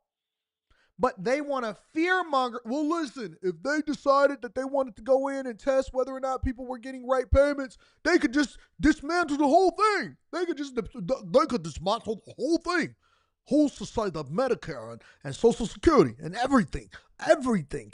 And you know where it's all going? It's going to go into the pockets of the rich and Trump and his billionaire friends. What? So Elon Musk and the Doge team actually taking time out of their billionaire schedule to make sure that the federal government is running regularly in the way that it's supposed to and not having no government waste. All of a sudden, that's an issue. Get out of here, bro. To the billionaire class to run it. That's what you think they're ultimately trying to do. Yeah, at the end of the day, not only they want massive cuts to programs for the working class in this country in order to give tax breaks to the very rich, and then they want to move to the privatization of every important government agency. Just the other day, and this really upset me, because I used to be chairman of the Veterans Committee, and I feel very strongly about making sure that those men and women who put their lives on the line to defend this country get a fair shake. Yes. Right away. 1,000 employees at the VA laid off at a time when the VA healthcare system certainly needs more an overhaul help than they have right now. It needs more help than we already have. At the end of the day, they're going to want to privatize Veterans Administration, Social Security, Medicare, Medicaid, and the post office, by the way. If President Trump were seated next to you, he might say, well, I pledged on the campaign trail that I'm not going to touch Social Security. Yeah. What would you say to voters who bring that up? I think the president has many attributes, but credibility and honesty are not one of them. So, it absolutely is. You could say a lot of things about Trump. You could say a lot of things. We could talk about a lot of things, but the one thing that we can't say is that he lying. They reaching. Listen, this Democrat Party is so broken, and they are grasping for straws. The people, even people that are complaining about losing their jobs, are saying, you know what? He said he was going to do it. You voted for him. Yes, we did. This is exactly what we voted for. Very few people cannot say that he not doing exactly to a T, exactly what he said that he was going to do. Real talk. Absolutely. That's the one thing that you can't say about Trump. Somebody get this geezer out of here. Unless we holding him accountable for everything that's going on with Congress, somebody get him out of here, because we definitely want to know why and how all of them got rich. Make sure y'all hit a like for the algorithm, subscribe to the channel, and turn on your notifications. Let me read some of these super chats, and then we're going to continue. Y'all balling today. Jesus. First of all, let me give a shout out to my dog, Ray Sean. Quite possibly one of the most awesome bag chasers that we have with a 200 ball. Jesus Christ. Ray Sean says Anton serving brunch this morning. Also, happy birthday to Rita. Hey, Rita, Ray Sean said happy birthday. My dog, I love you, Ray Sean. I love you, man. My guy, Frontline, is in the building with the 50 ball. Shout out to Frontline. Frontline says, Millionaire Morning Show, you get your daily news, where you get your daily news, free game and comedy. Salute AD and happy birthday to Rita. Salute to y'all, because they don't want to finance on the blast. I agree with you, Abe Hunter. Shout out to Abe Hunter. Randy Noam says Bernie had a chance to step up and he stood down so Biden can run instead. Abe the Hunter says waiting for a congressman to yell, get your hands out of my pocket. Oh, man. And we know, pow, pow, pow. Jerome Gray in the building. Jerome in the house. Trump is trying to cut Medicaid. It in their bill to the tone of 800 billion. Jerome, listen. Jerome said, we taking Jerome's word for this, okay? Jerome said Trump is trying to cut Medicare in their bill. This must be that new French, that new English that they teaching in school. Is this that new English, Jerome? Romy Rome. Is this that new English? It's the E before I except after T. They tell y'all that in school? Nah, Jerome, you know we can't take your word for this. We got to do our own research after this type of super chat. And don't get me wrong, I'm appreciative of the super chat. I really am, Rome. But I can't say try Medicad. I don't even know what Medicad is. All right. But I appreciate you, Romy Rome. Thank you for continuing to hold us down, big dog. Y'all got to proofread y'all super chats before y'all start getting it in there. There is that. That's that new English. I before E except after T. I thought it was I before E except after T. Shout out to Jerome Rome in the house. Jeremy Bradford says, "What up, AD? I'm enjoying and watching the show, big dog." Thank you, Jeremy. I appreciate you. And J Dubs. Look at J Dubs. I gotta get that meetup going up soon. Happy birthday to your fantastic white. Where was the fight for how our money was being wasted? Where was the fight to stop illegals from coming over here illegally using our money? What are they fighting? Bernie is the old guy Statler from Sesame Street, always shouting. Shout out to you, J Dubs. Thank you for holding me down, big dog. Thank you. Earl Riser in the building says, AD, great channel. What's popping in Detroit lately? Cold. Pistons been winning, but it's cold. I think I'm about to get out of here again. I think I might get out of here for like the next. How long is it going to be cold here in Michigan? I might get out of here for a little while.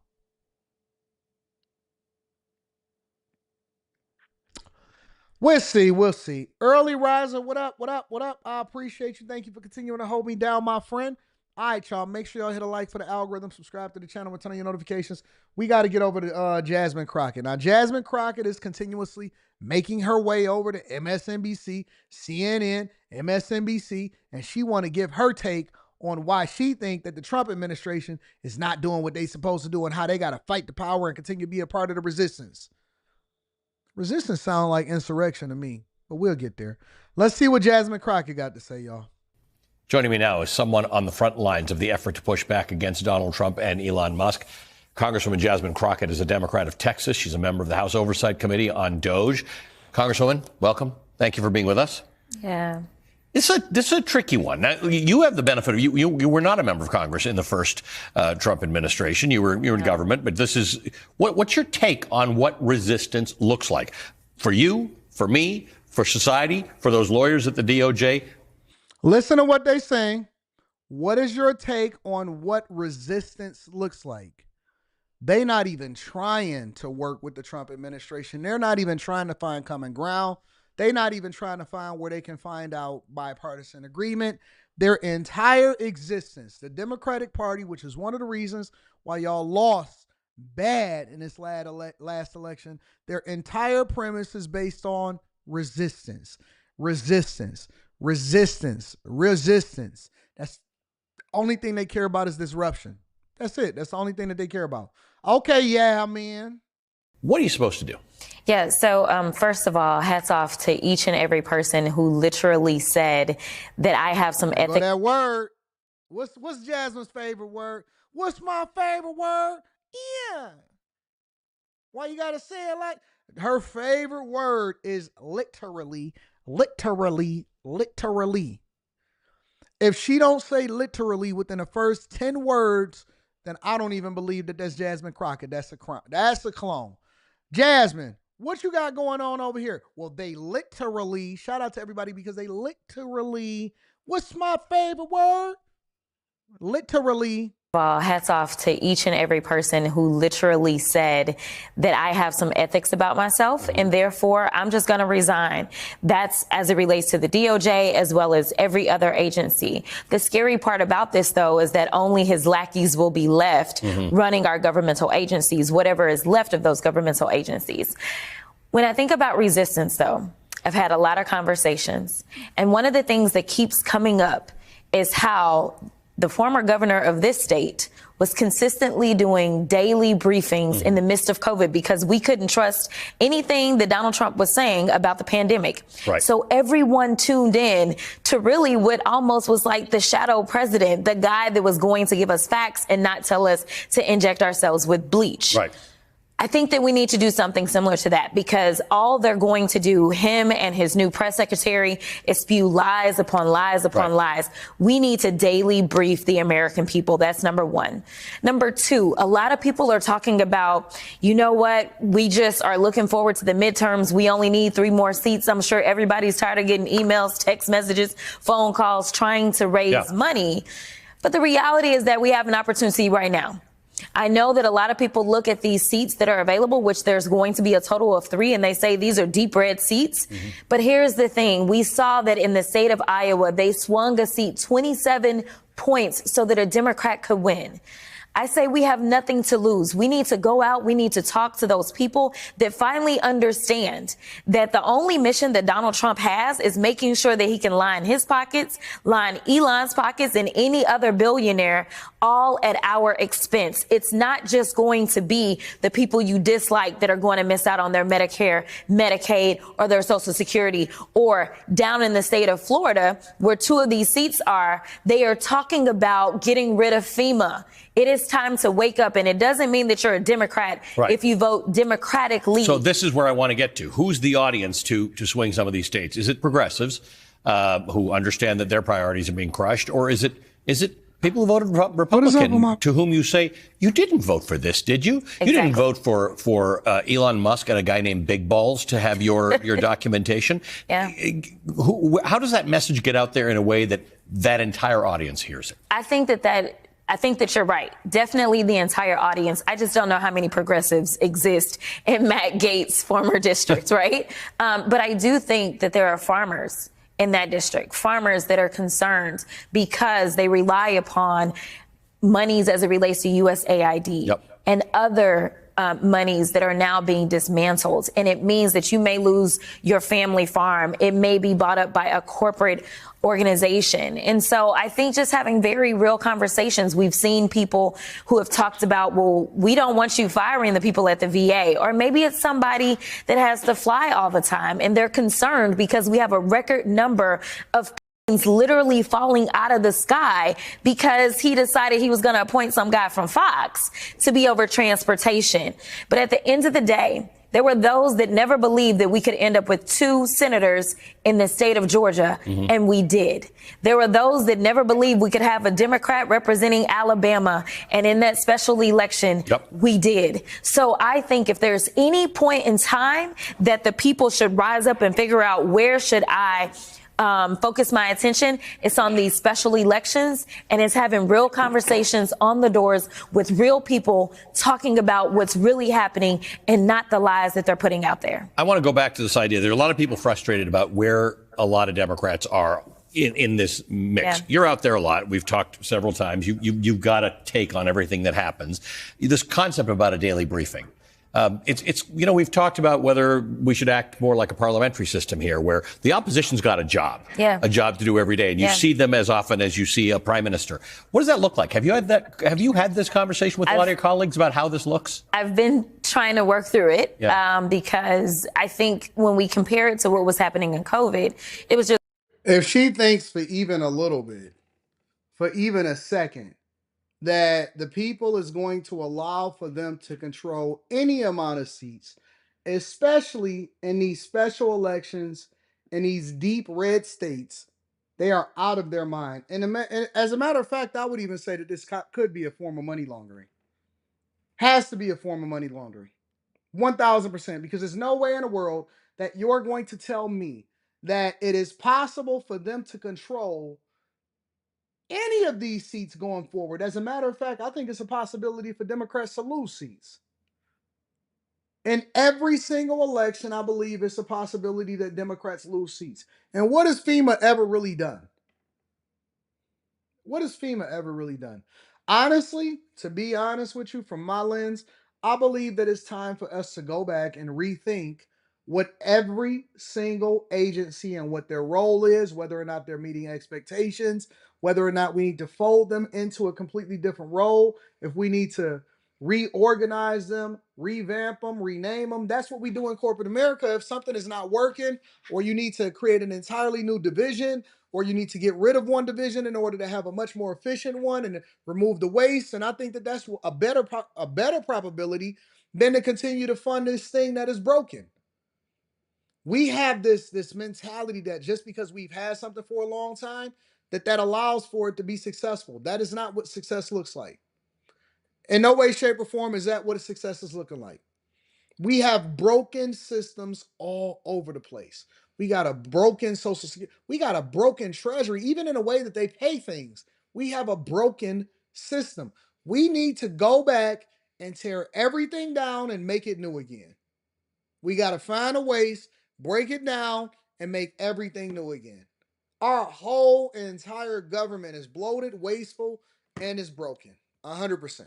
Just one subject. Right. And for us as Democrats, we like to have experts. We don't just want to talk in mouth, right? And so it's a matter of how do we know what's coming to make sure that we've got the right expert on hands. But I think that it would be great if at least maybe every Friday we have a different attorney general or the same one that talks about the status of the cases, right? I think that there's things that we can do. We can just maybe decide on what days we're going to have transportation, and maybe we can pull on Secretary Buttigieg to come through and say, this is the day that I will pick up and I will talk about what's happening at FAA. I think we also have to start having some field hearings. We've got to go into their territory. We've got to explain to people in rural America, the reason that you don't have hospitals is because of their policies. The reasons you're not going to have schools is because of their policies. The reason that you had access to more jobs, more health care, as well as the next level of farming was because Democrats were the ones that wanted to make sure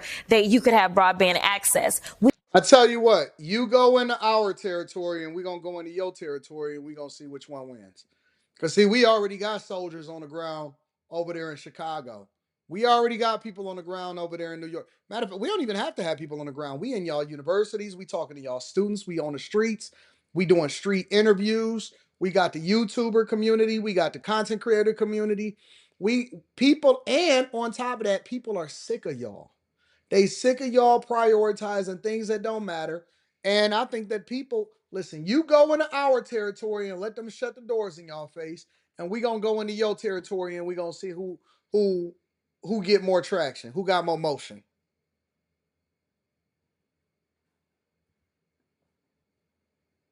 Y'all said her edges is missing. We're not gonna worry about her edges right now. Shout out to Jasmine Crockett's edges. Rebuke the edge thief, Lord. We've got to start having the conversations instead of just ceding the territory, because the reality is that right now they're trying to cut SNAP benefits. You know who uses more SNAP benefits than anybody else? It's rural America. It's not urban America. We have a story for every single person who's not a billionaire in this country, and it's time for us to tell it. So you had an interesting... I agree. Jasmine is pitching for funding. They pitching for donors. All they doing is begging for money. They're not actually making no inroads and nowhere. But shout out to Jasmine Crockett. I think that she's continuing to try to create a reputation for herself, considering that she's been in office for a little bit. I think that she's absolutely positively continuing to make waves within the Democratic Party. I don't know how effective that's going to be for Americans, but we will be hearing more of her. She's always on MSNBC. She's always on some blog. She's always on somewhere, CNN or whatever, and talking about how she hates the Trump administration and how we need to focus on the resistance. She will definitely probably be a Congress member for a long time. And let me ask y'all a question though, Texas. How y'all like Jasmine Crockett? Of all of the people that y'all could have rocked out with, how did y'all get Yaman? Texas, how y'all get Yaman? I'm genuinely curious. How did y'all get Yaman inside the office? Texas, what's going on with y'all? Y'all turning blue? I know that Dallas is super blue. I know that Houston is majorly blue. You know, Houston is the black people capital of the world right now. Everybody moving to Houston, and now all of the women get mad at Houston guys because they say that all of the girls are talking to all of the same guys and they all giving each other diseases. Shout out to Houston. What y'all doing?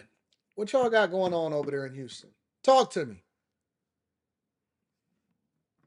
What y'all got going on over there in Texas? Disappointing me. Don't disappoint me. Get her out of there. Get her out of there. Let me read some of these super chats. DJ Birdo, Loose Noob says, Notice how when they talk, they say billionaires, not millionaires. Well, that's because they're all millionaires now. That is very true. That's no pointed out. Happy birthday to Rita, says Tam Renee. Shout out to my girl Tam Renee. Keith Murphy, the unbeaten, says, what do you think about the government firing people that manage our nuclear weapons on accident and then trying to rehire them and can't find them? It's comical. I haven't really dug into that story. If y'all email it to me, AntonDaniels413@gmail.com. I've seen it, some people mentioning it, but I don't know anything about it. Keith Murphy also says Medicaid is healthcare for low-income families. Medicare is healthcare for 65 and over. For you C students, LOL. You know you can put the laughing emoji. You don't have to put LOL anymore. I've been there before. They've been watching too much Do the Right Thing. You got to do the right thing. Do the right thing. Danny Shade is in the building. Danny says, remember when Chinese hackers remotely accessed several U.S. Treasury Department workstations and unclassified documents, and they worried about Elon? I do remember that. Courtney Smith then says, Jasmine's black is starting to crack a little. Them Dems might be stressing her behind closed doors. Jeremiah Weinglass says, raising money because they can't launder it through USAID. And Mr. Lot. Shout out to Mr. Lot, says passing through between meetings. Salute to the Chasers and happy birthday to the First Lady. Shout out to the First Lady of the Millionaire Morning Show, Rita. We appreciate you. Happy birthday, says Vaughn and Mr. Lot. Jersey is blue too, AD. Sadly, I'm in it. Happy birthday, Rita. No Lames TV says we have a lot of black women in Dallas voting blue. Y'all got some 93%ers in Dallas, No Lames TV? Oh man, what is going on? Make sure y'all hit a like for the algorithm. We're gonna have to figure out what's going on in Dallas. I actually really like Dallas too. Empire Foundation says, happy birthday to your lady. Celebrate it to the next. Thank you, Empire. I appreciate you, big dog. All right, y'all. Let's go ahead and turn up. We gotta start making some inroads in the show. The first thing that I want to do is Trump brought a few receipts though. I know that it's a resistance. I know that people keep talking about, oh my God, we got to make sure that the federal government stays bloated, like Bernie Sanders or Jasmine Crockett saying, we have to make sure that we go over into the inroads and talk to the people that's in the Republican territory and let them know why they don't have Starlink. But Trump recently took a whole lot of questions and he brought a whole lot of receipts. And this is what he had to say. And, you know, it's a very sad situation. Yeah, please. In a court filing, the White House said that Elon Musk is not a DOJ employee and has no authority to make decisions. Can you clarify for us today Well, Elon what his Musk, exact role is there? yeah. Elon is, to me, a patriot. So, you know, you could call him an employee, you could call him a consultant, you could call him whatever you want. But he's a patriot. I mean, look at the kind of things. I just said, just write it down, just in case that question got asked, right? And which I'm surprised it took so long, actually. But you know what?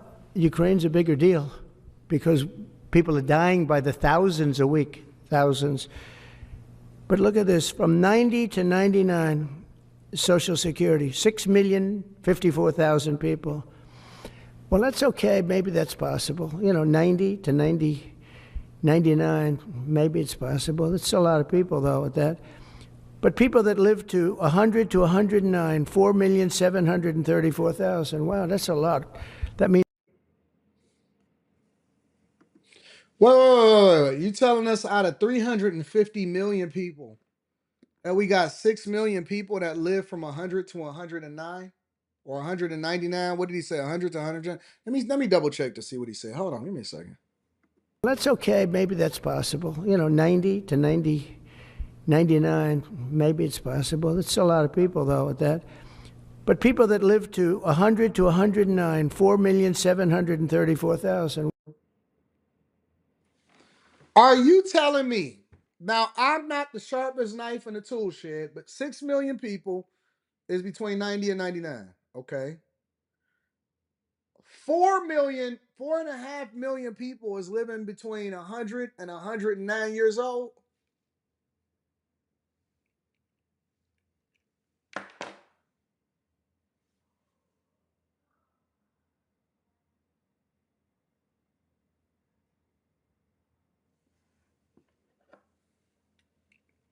If this ain't the biggest finesse, if this ain't the biggest system fraud thing that I'd have never seen in my entire life, I don't know what is. That's a cutie out there. We must got some new. They doing some new hires over there at the architecture firm or the marketing firm down there.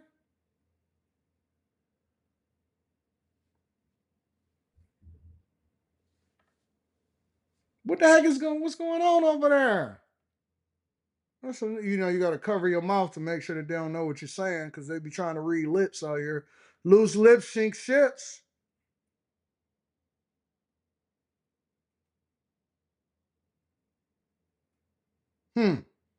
She must be trying to show me her new outfit. Form fitting. If I had to guess, somewhere between 27, 28 years old. Look young. Definitely a new employee. Interesting. Wow, that's a lot. That means over 100 years old. They're 4 million people. I don't know. I don't know too many. I know people that are doing great in their 90s, but not too many people over 100. But over 120 from 120 years old, people that are 120 years old up to 129. 3,472,000 people. Wow. Up to 129 years old, there's over 3 million people. Come on, man. Come on, man. Come on, man. Stop, bro. It's so much finessing and frauding in the federal government. This is insane. You know, that can't possibly be because the record is like, I think it's one person, a woman, lived to 127, but they have 3,472. Okay, but now we're going really in. People from 130 years old to 139-year-old, 3,936,000. Wow. I wonder if people are getting paid with all this. I mean, are these checks? And that's what we're checking, right? Y'all said while y'all looking at the crowd of reporters, like, what is Anton talking about? I'm talking about the person that is walking past my door back and forth the whole time.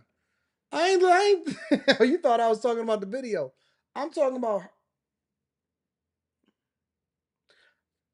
I can see outside, the same hallway where I can see the security guard walking in and out of whether or not he's going to take a nap inside of that room over there is the same hallway that I can see everybody that comes out of the architecture firm and the marketing firm and all of this stuff that is down the hall. And so I'm looking out the window. It may seem like I'm looking at the camera, but I'm looking out the window. I'm looking out my doors because I got big old huge glass doors and I see new employees and some new hires apparently coming in. And they got curious and apparently they wanted to come in and they was saying, do you want me to come back later? I want to introduce myself. That's what she was. Can I come back later? I want to introduce myself. That's what she was saying. She was waving and I did like this. She said, can I come back later? I want to introduce myself. That's what I was talking about. Let's focus. Come on, Anton. Focus, focus, focus, focus, focus. Focus. Right now, people from 140 years old to 149 years old, 3,542,000, 140 years old and beyond. Now we're really going because we're looking to break the record by 25 years.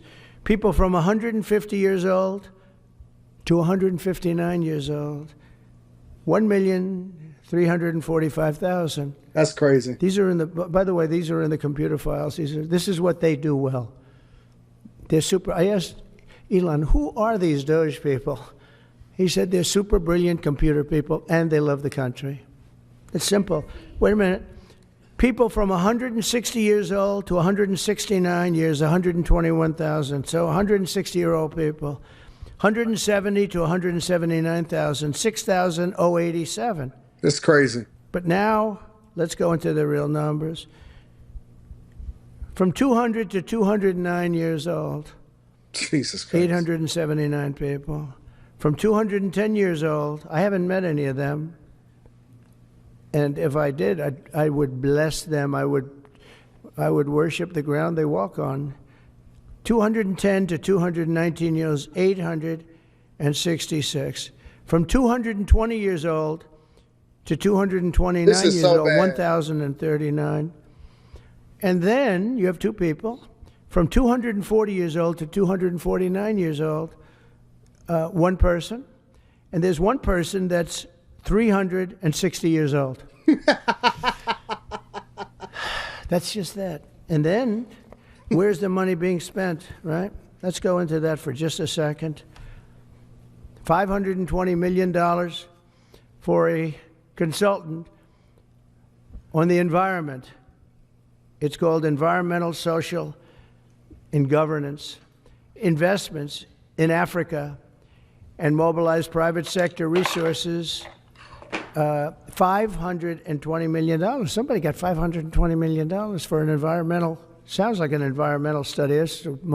I've always been one that paid a lot of money for my environmental studies, but I paid like $50,000, not $520 million. $520 million for ESG. $25 million to promote biodiversity, conservation, and promote licit livelihoods by developing socially responsible behavior in the country of Colombia. Well, it's nice, $25 million to go into Colombia for something that nobody ever heard of.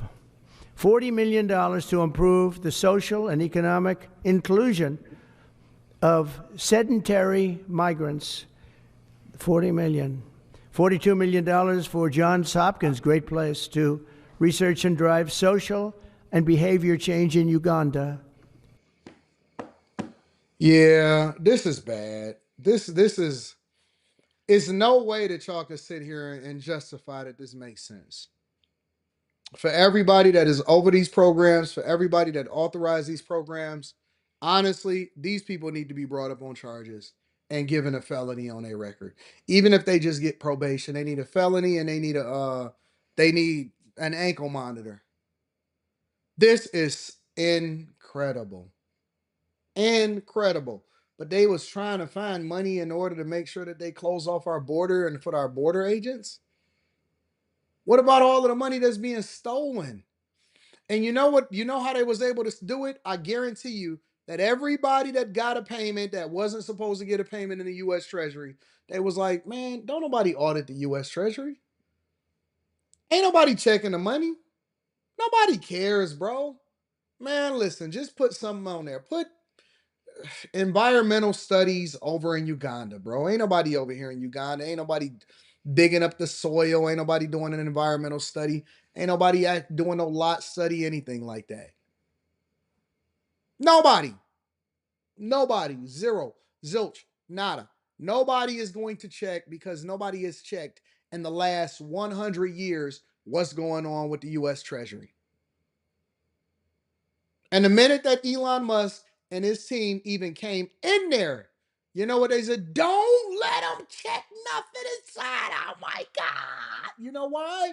Because it's somebody. Listen, this is how government kickbacks work. This is how a lot of these super PACs work. When you try to figure out, man, why are these people giving so much money to endorse a Democratic candidate when you are clearly conservative with how you live your life, how you manage your money? Why would you want to pay more taxes?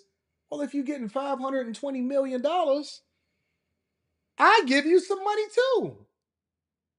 This is the biggest fraud and finesse in U.S. history, in the history of the world. The only thing they had to try to figure out was how to launder it effectively. I've seen people that had the salaries no more than $220,000 selling $10 million houses in D.C. over this past week. This is incredible.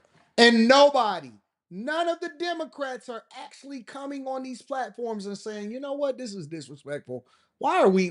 I can't believe that we didn't audit this earlier.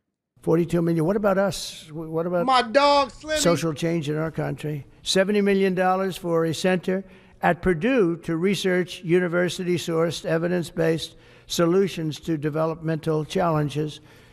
I mean, these are massive numbers on things that nobody ever heard about. $10 million for Mozambique voluntary medical male circumcisions. Not cutting off the Mozambique. Mozambique is supposed to be one of the places that got king dingalings. That's what they said. Male circumcision. What? Y'all trying to cut off the Johnson? The man from Mozambique.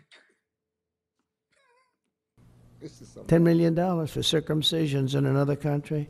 $9.7 million for UC Berkeley to develop a cohort of Cambodian youth with enterprise-driven skills. In other words, let's teach them something about enterprise. What about our people?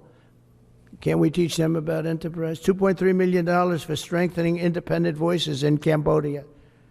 $32 million to the Prague Civil Society Center, which is a very liberal group of people. Wonder how much of that money came back to the people that approved it.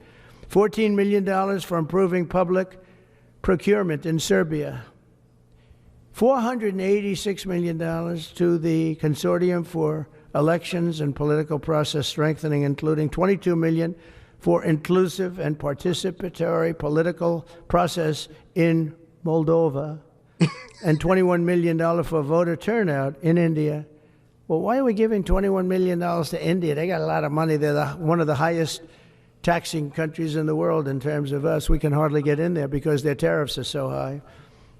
I have a lot of respect for India. I have a lot of respect for the Prime Minister. He just left, as you know, 2 days ago. But we're giving $21 million for voter turnout.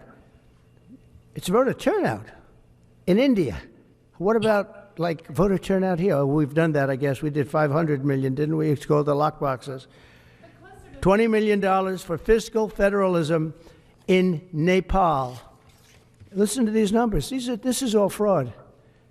$19 million for biodiversity conservation in Nepal. $1.5 million for voter confidence. We want to give them confidence in Liberia. $14 million for social cohesion in Mali.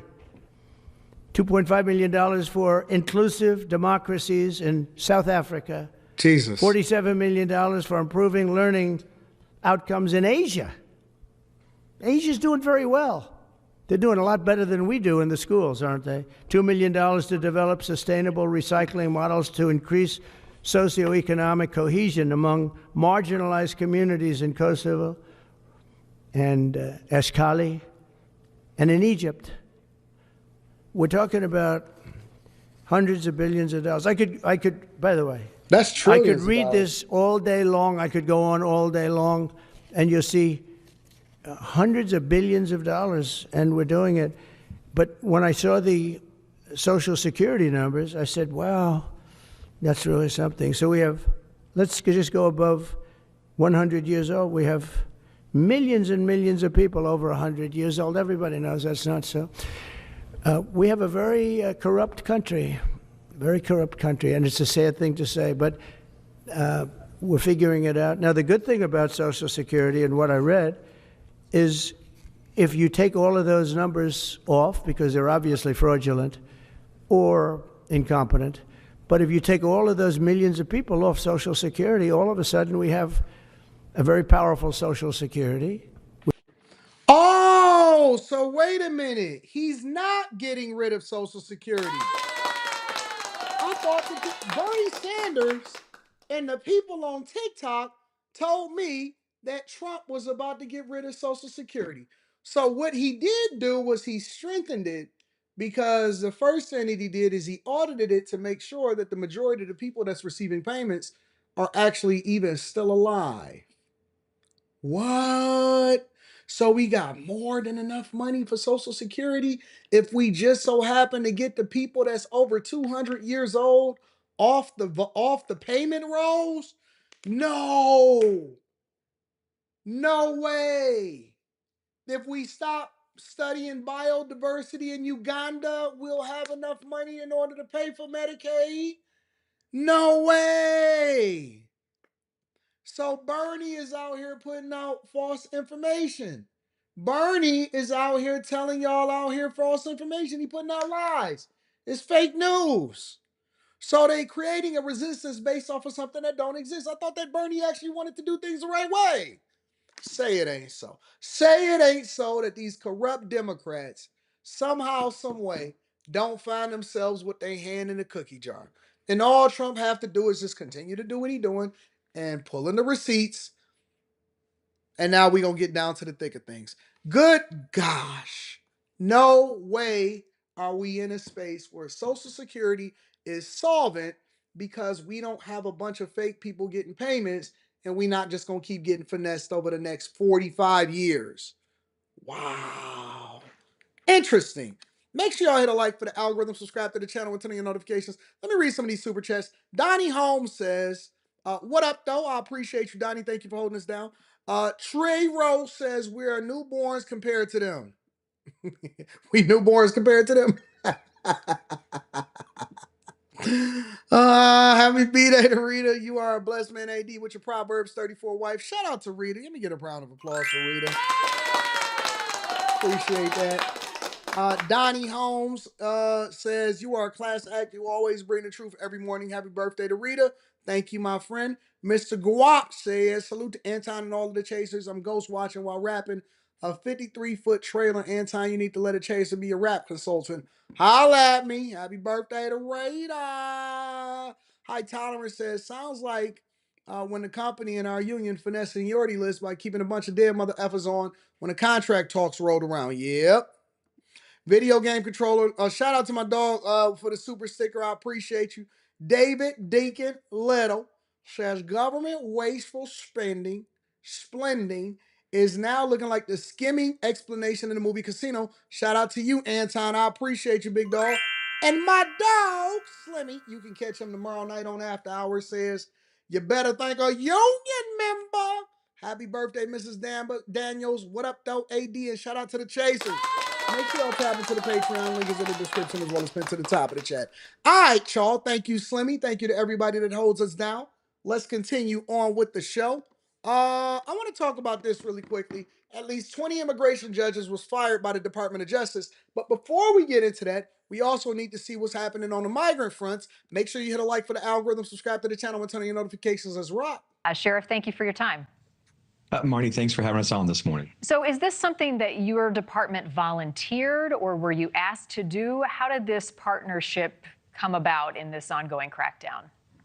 Since I've been the sheriff just over 4 years now, we've stepped up, of course, and ramped up our partnerships with federal, state, and local government. And we knew as soon as President Trump was elected in office that he was clear and concise on what his priorities were. And this is one of the priorities.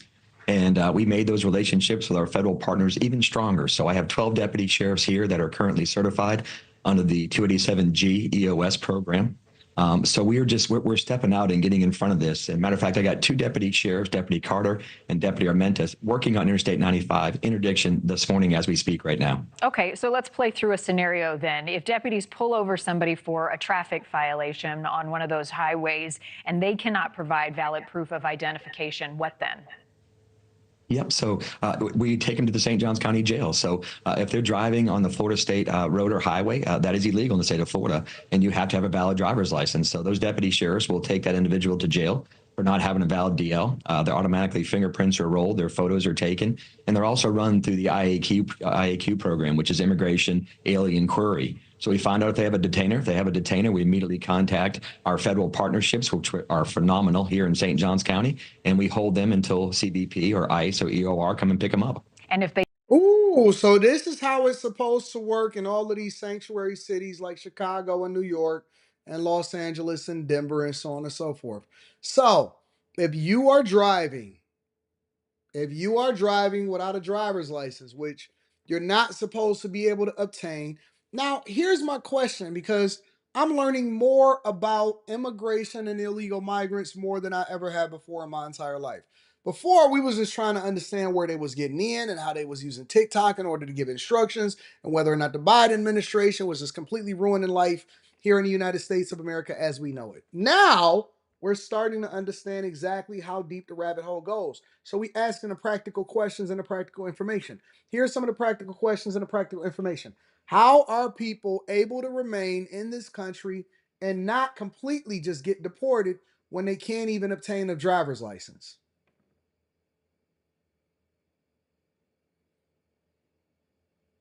How were y'all even able to get jobs? How? So you riding around, you riding dirty, you don't even have a driver's license, and you going up and down the highway and you thought that you was gonna escape? Nope. Getting you up out of here, big dog. They don't have a detainer. They don't have a criminal background. How does that change the process? Sure. So the process is they're in our system now because just like you and me, Marnie, you know, our system, our fingerprints are in the system, our photos are in the system because we're an American citizen. But now we've at least put them into our system. So if they have a bond available, if the charge allows a bond, they are released upon making bond. If the detainer is not valid and the federal government does not want them on a detainer, we release them. So how many, do you have a number on how many have been brought in and gone through this process and are currently being held in your county? Sure. So we do have some that are here on violent crime, just like an American citizen would be. They're held here, of course, until they go through the proper court system. But then some, of course, that actually are entitled to a bond and are not wanted by the federal government or have a civil process detainer by the federal government are released. So the numbers kind of fluctuate. We are doing probably more than the rest of what the state of Florida is doing just because we've been doing it since I've been the sheriff. I believe in the process. So the numbers fluctuate. Like last night, we run 3 IAQs with 1 detainer, and it fluctuates over the weekend depending on what shifts are working or if we're working, some type of collaborative effort with the federal government on CBP with some type of interdiction, we'll have the numbers be even higher. Okay, and an IAQ, immigration alien query. You heard Tom Homan mention a moment ago this target list. What does that mean? Yeah, the target list, and Tom Homan, I can't think of a better person for the President of the United States to appoint that gets it, understands it's no nonsense. So that target list, we work again with our federal partners. We meet every Friday at 2 o'clock. We go with this target list. We're actually looking at the red target list, which you can imagine on there is, of course, kidnapping, violent felonies, sexual battery, robbery, homicide, trafficking of humans, trafficking of drugs and narcotics. We focus on that red list, we call it. And our task force, which is made up of 5 men, go out and immediately start attacking that list if you're on that red list, which you have committed a crime and you're wanted and you're an illegal alien. And how many on that red list have you been able to apprehend? So we work hand in hand with our brothers and sister, our sheriff in Clay County. Gary Smith said this is when the black community should take a break. It's not our problem. Are you serious or are you trolling? Are you serious or are you trolling? If the black community actually implemented this same system amongst ourselves and actually worked with our police officers, our fellow police officers in our precincts and our local municipalities, we could actually root out all of the trash black culture that we don't like. If we duplicate the process in our own community because we all know who the dealers and the killers and the stealers and the robbers are, and we all know who the pedos are, and we all know who the people out here is doing the worst things in our community. If we implemented this same system, we might be able to work with something.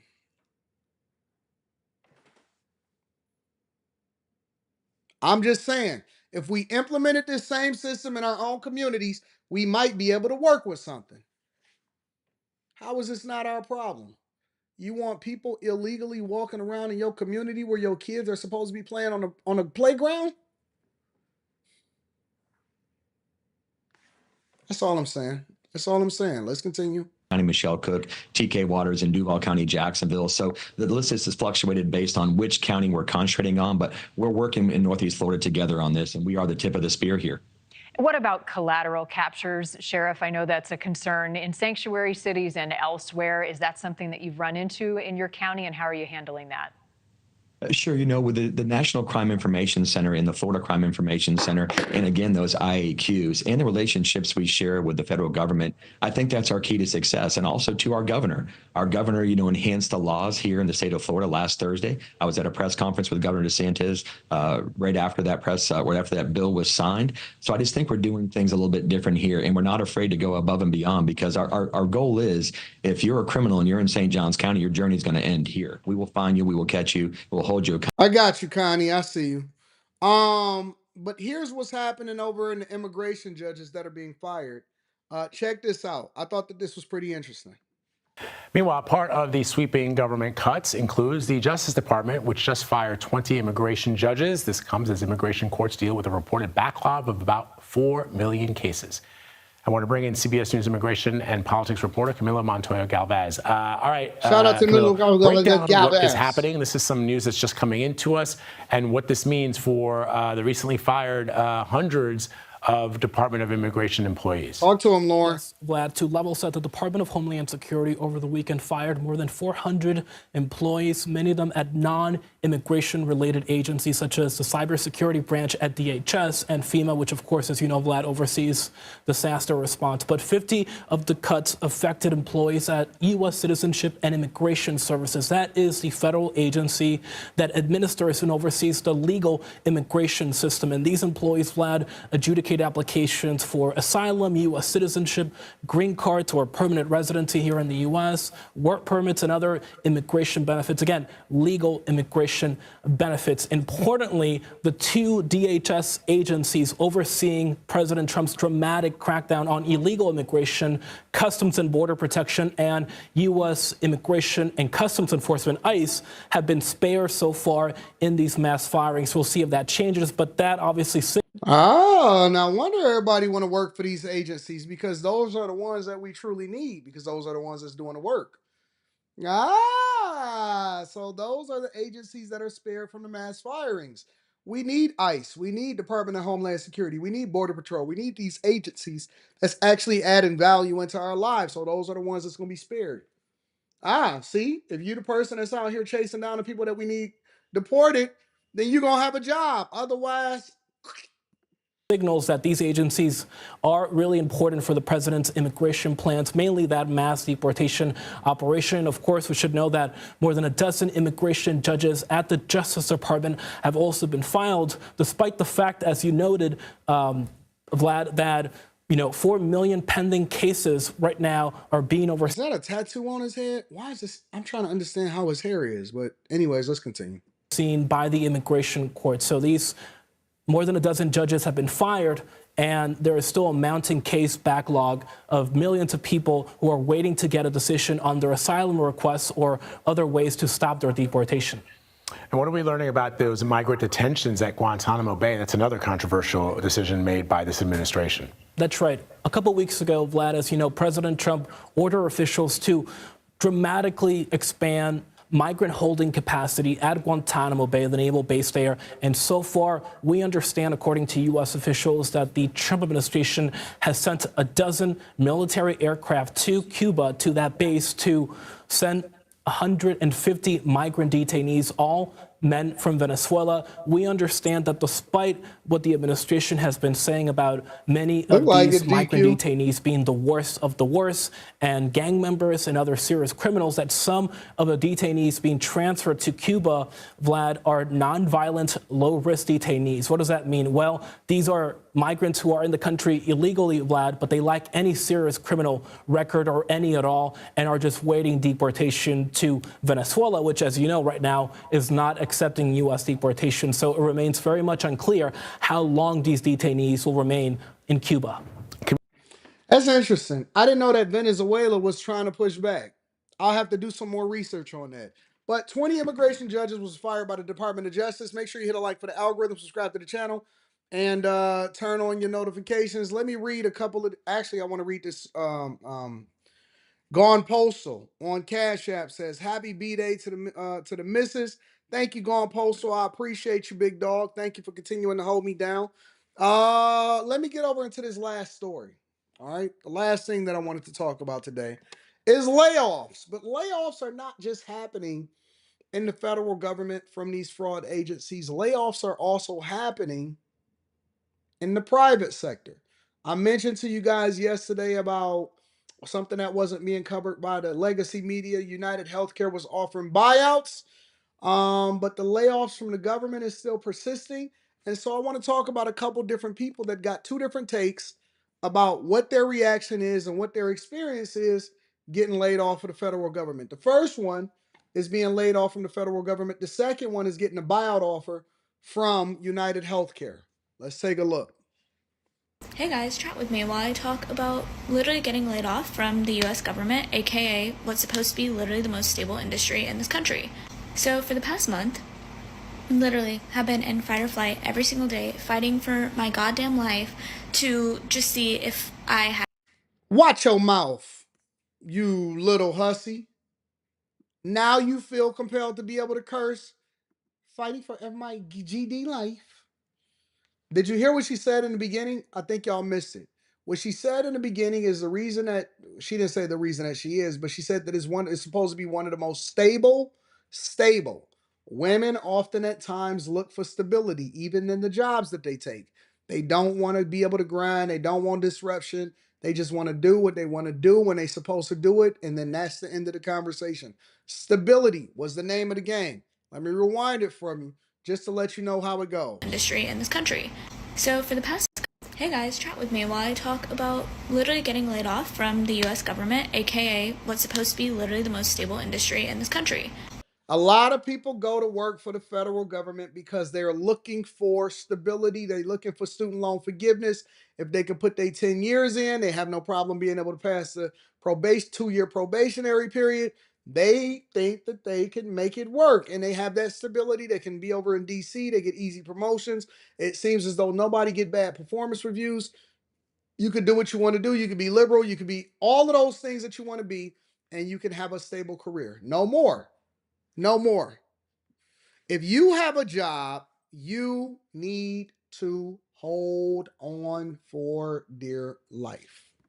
So for the past month, literally have been in fight or flight every single day, fighting for my goddamn life to just see if I had a job. Thank you, Mr. It's Hunter. been so bad. I literally have developed stress breakouts all over my hands.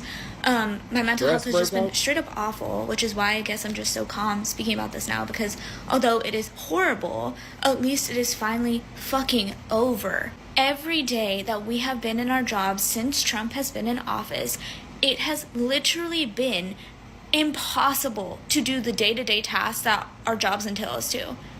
Just a rundown of some of the things that have happened since he was in office before we even ended up getting laid off. We had to remove any mentions of diversity, equity, and inclusion in anything, anywhere, anything that we do, could not mention it. Every single day we were dealing with the constant looming threat of federal funds being frozen, cut, shut, whatever, and however many people that affected. We were forced to remove our pronouns from anything, anywhere, as if that is the most pertinent issue to America. You see how they was in there playing games? They was in there putting pronouns on their avatars, on their name tags. They was out there always discussing and smoking on the diversity, equity, inclusion piff. They in there playing. In there playing games. And that's just the tip of the iceberg. Like, I cannot even describe the way that we have been terrorized for over a fucking month, and it takes a toll at some point. But yeah, this is just to keep you guys informed. Obviously, like, this is horrible, and it's not really that, like, it's bad for me. I don't have a job, but the implication of this is so much fucking stronger. Thousands of people were let go from the federal government. This is an issue. They are literally trying to privatize the government and remove the entire future workforce for who would be working in the government. People who recently moved roles or recently changed roles, they're also getting fired for no reason. There are numerous programs that support all of these fellowships, all of these things, and like hundreds of staff behind that as well. Now they don't have programs to support, so they're also likely going to get laid off as well. This isn't just fucking tech layoffs, okay? This isn't just a normal job laying people off. The government doesn't lay people off. Okay? Oh, I got news for you, little mama. Hey, little mama, watch do my dance. Like,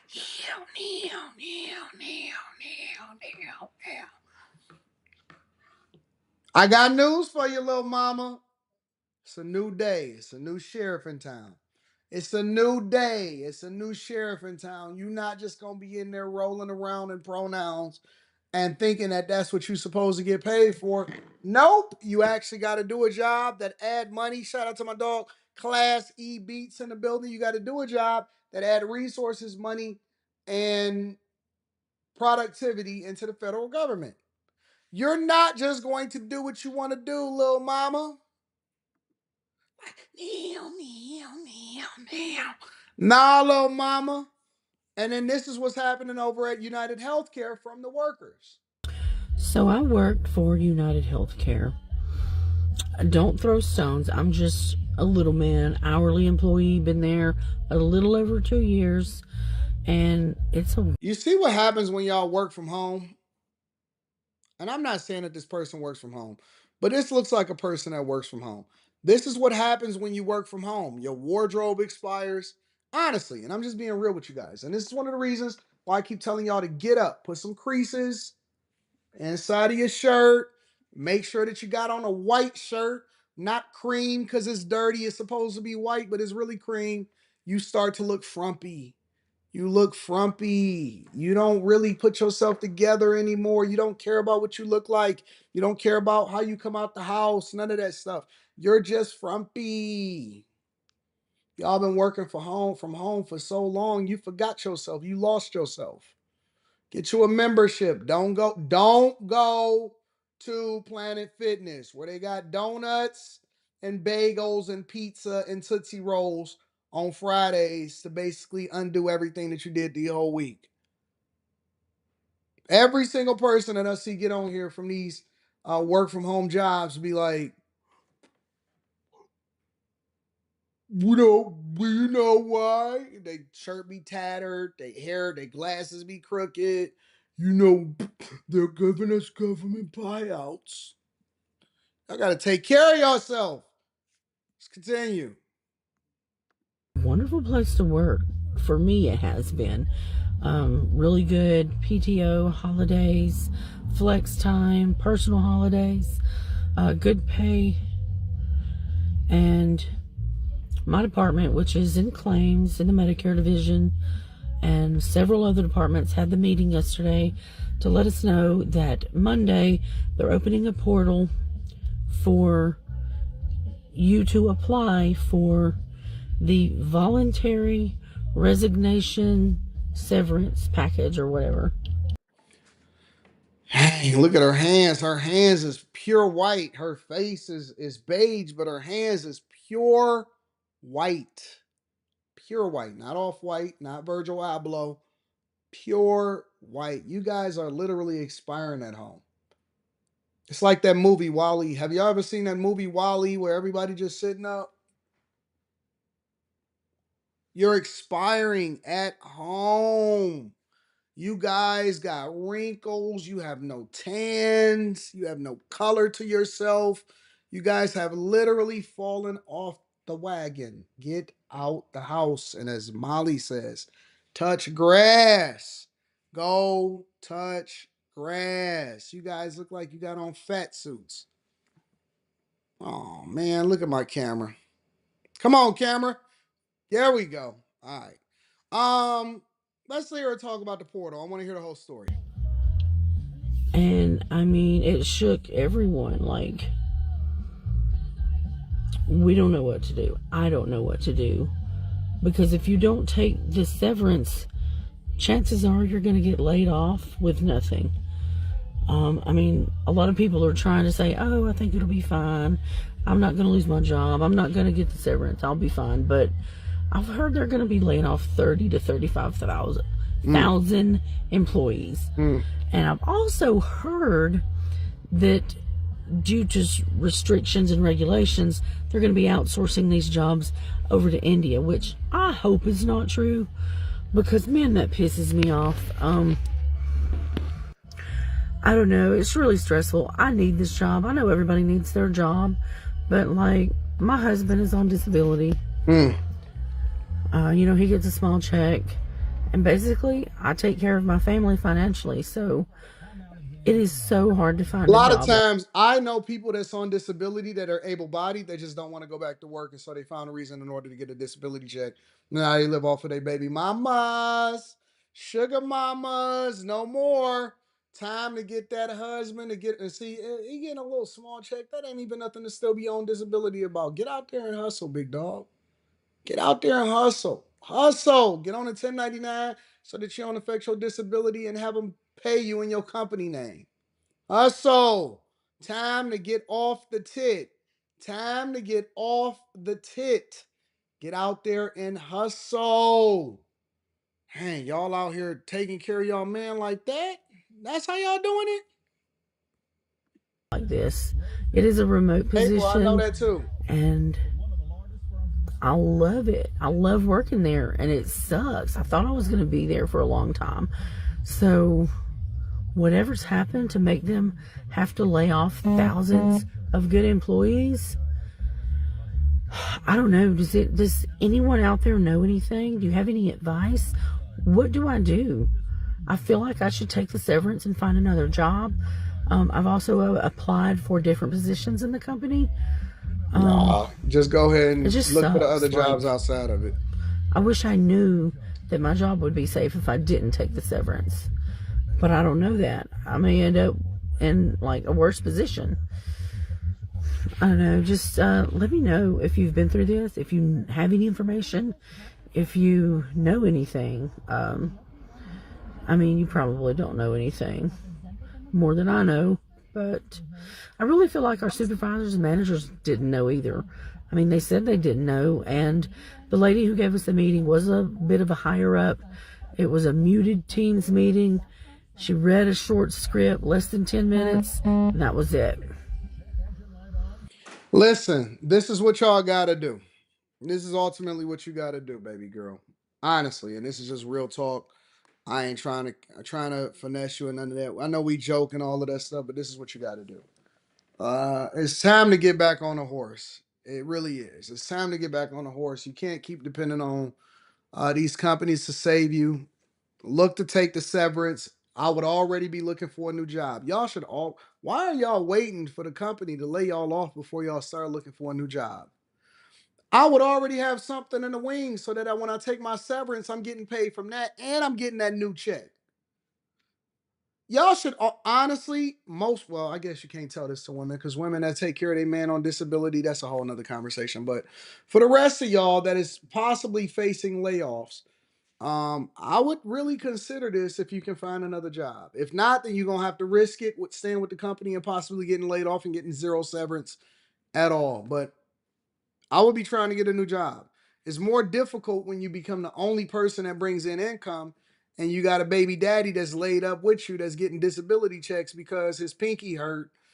But I don't know, it's rough out here. It's rough out here.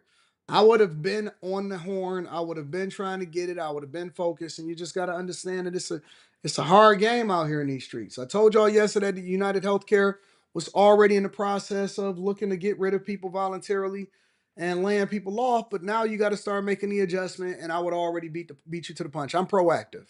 Not reactive. I'm proactive. All right. One door closes, knock on the next one. That's a fact. That's a fact. All right. Make sure you guys hit a like for the algorithm, subscribe to the channel, and turn on your notifications. Also, Tiege Hanley, 40% off your first order plus 20% off of life. Make sure you guys tap into the Patreon. I got to go and do birthday celebrations for Rita. Mr. 15150 says a rainbow. Shout out for the super sticker. I appreciate you, Mr. 5150. Thank you, my friend. Class E Beats in the building. Salute to the GOAT, AD and the Bag Chasers. Happy birthday to the lovely Rita, and may God bless you with many, many more. Shout out to you. Hey, Classy Beats is the person that sent me this AD right here, though, y'all. All right? Classy Beats is the person that sent me the AD, so shout out to him. And he also sent me this boom arm. I ain't even gonna cap. 100%. Shout out to Classy Beats showing love. Danny Shea says during Bill Clinton's presidency, the federal workforce was reduced by 377,000 employees. Not a peep, though, because it's the Trump there. The issue is that is 100% facts. I think it was called Rego, something like that. Mika filled me in. Make sure y'all go and tap into Mika. Just joined the Bag Chasers a couple days ago, and the value from the last Stock Club video alone was dope. So glad I'm in there with y'all. Talk that talk, big dog. David Simpson Jr. says the government is not supposed to fire people. Trump said, hold my Diet Coke. Shout out to David Simpson Jr. Anyways, I love y'all. I appreciate y'all. See my camera giving me problems. That means it's time to go ahead and end the show. No live stream tonight. I'm going to try to drop a video for y'all in between the birthday celebration on the Patreon because I've been working on trying to get that edited for days. And then last but not least, make sure you guys subscribe to the platform. I love y'all. I appreciate y'all. We back at it tomorrow. Peace.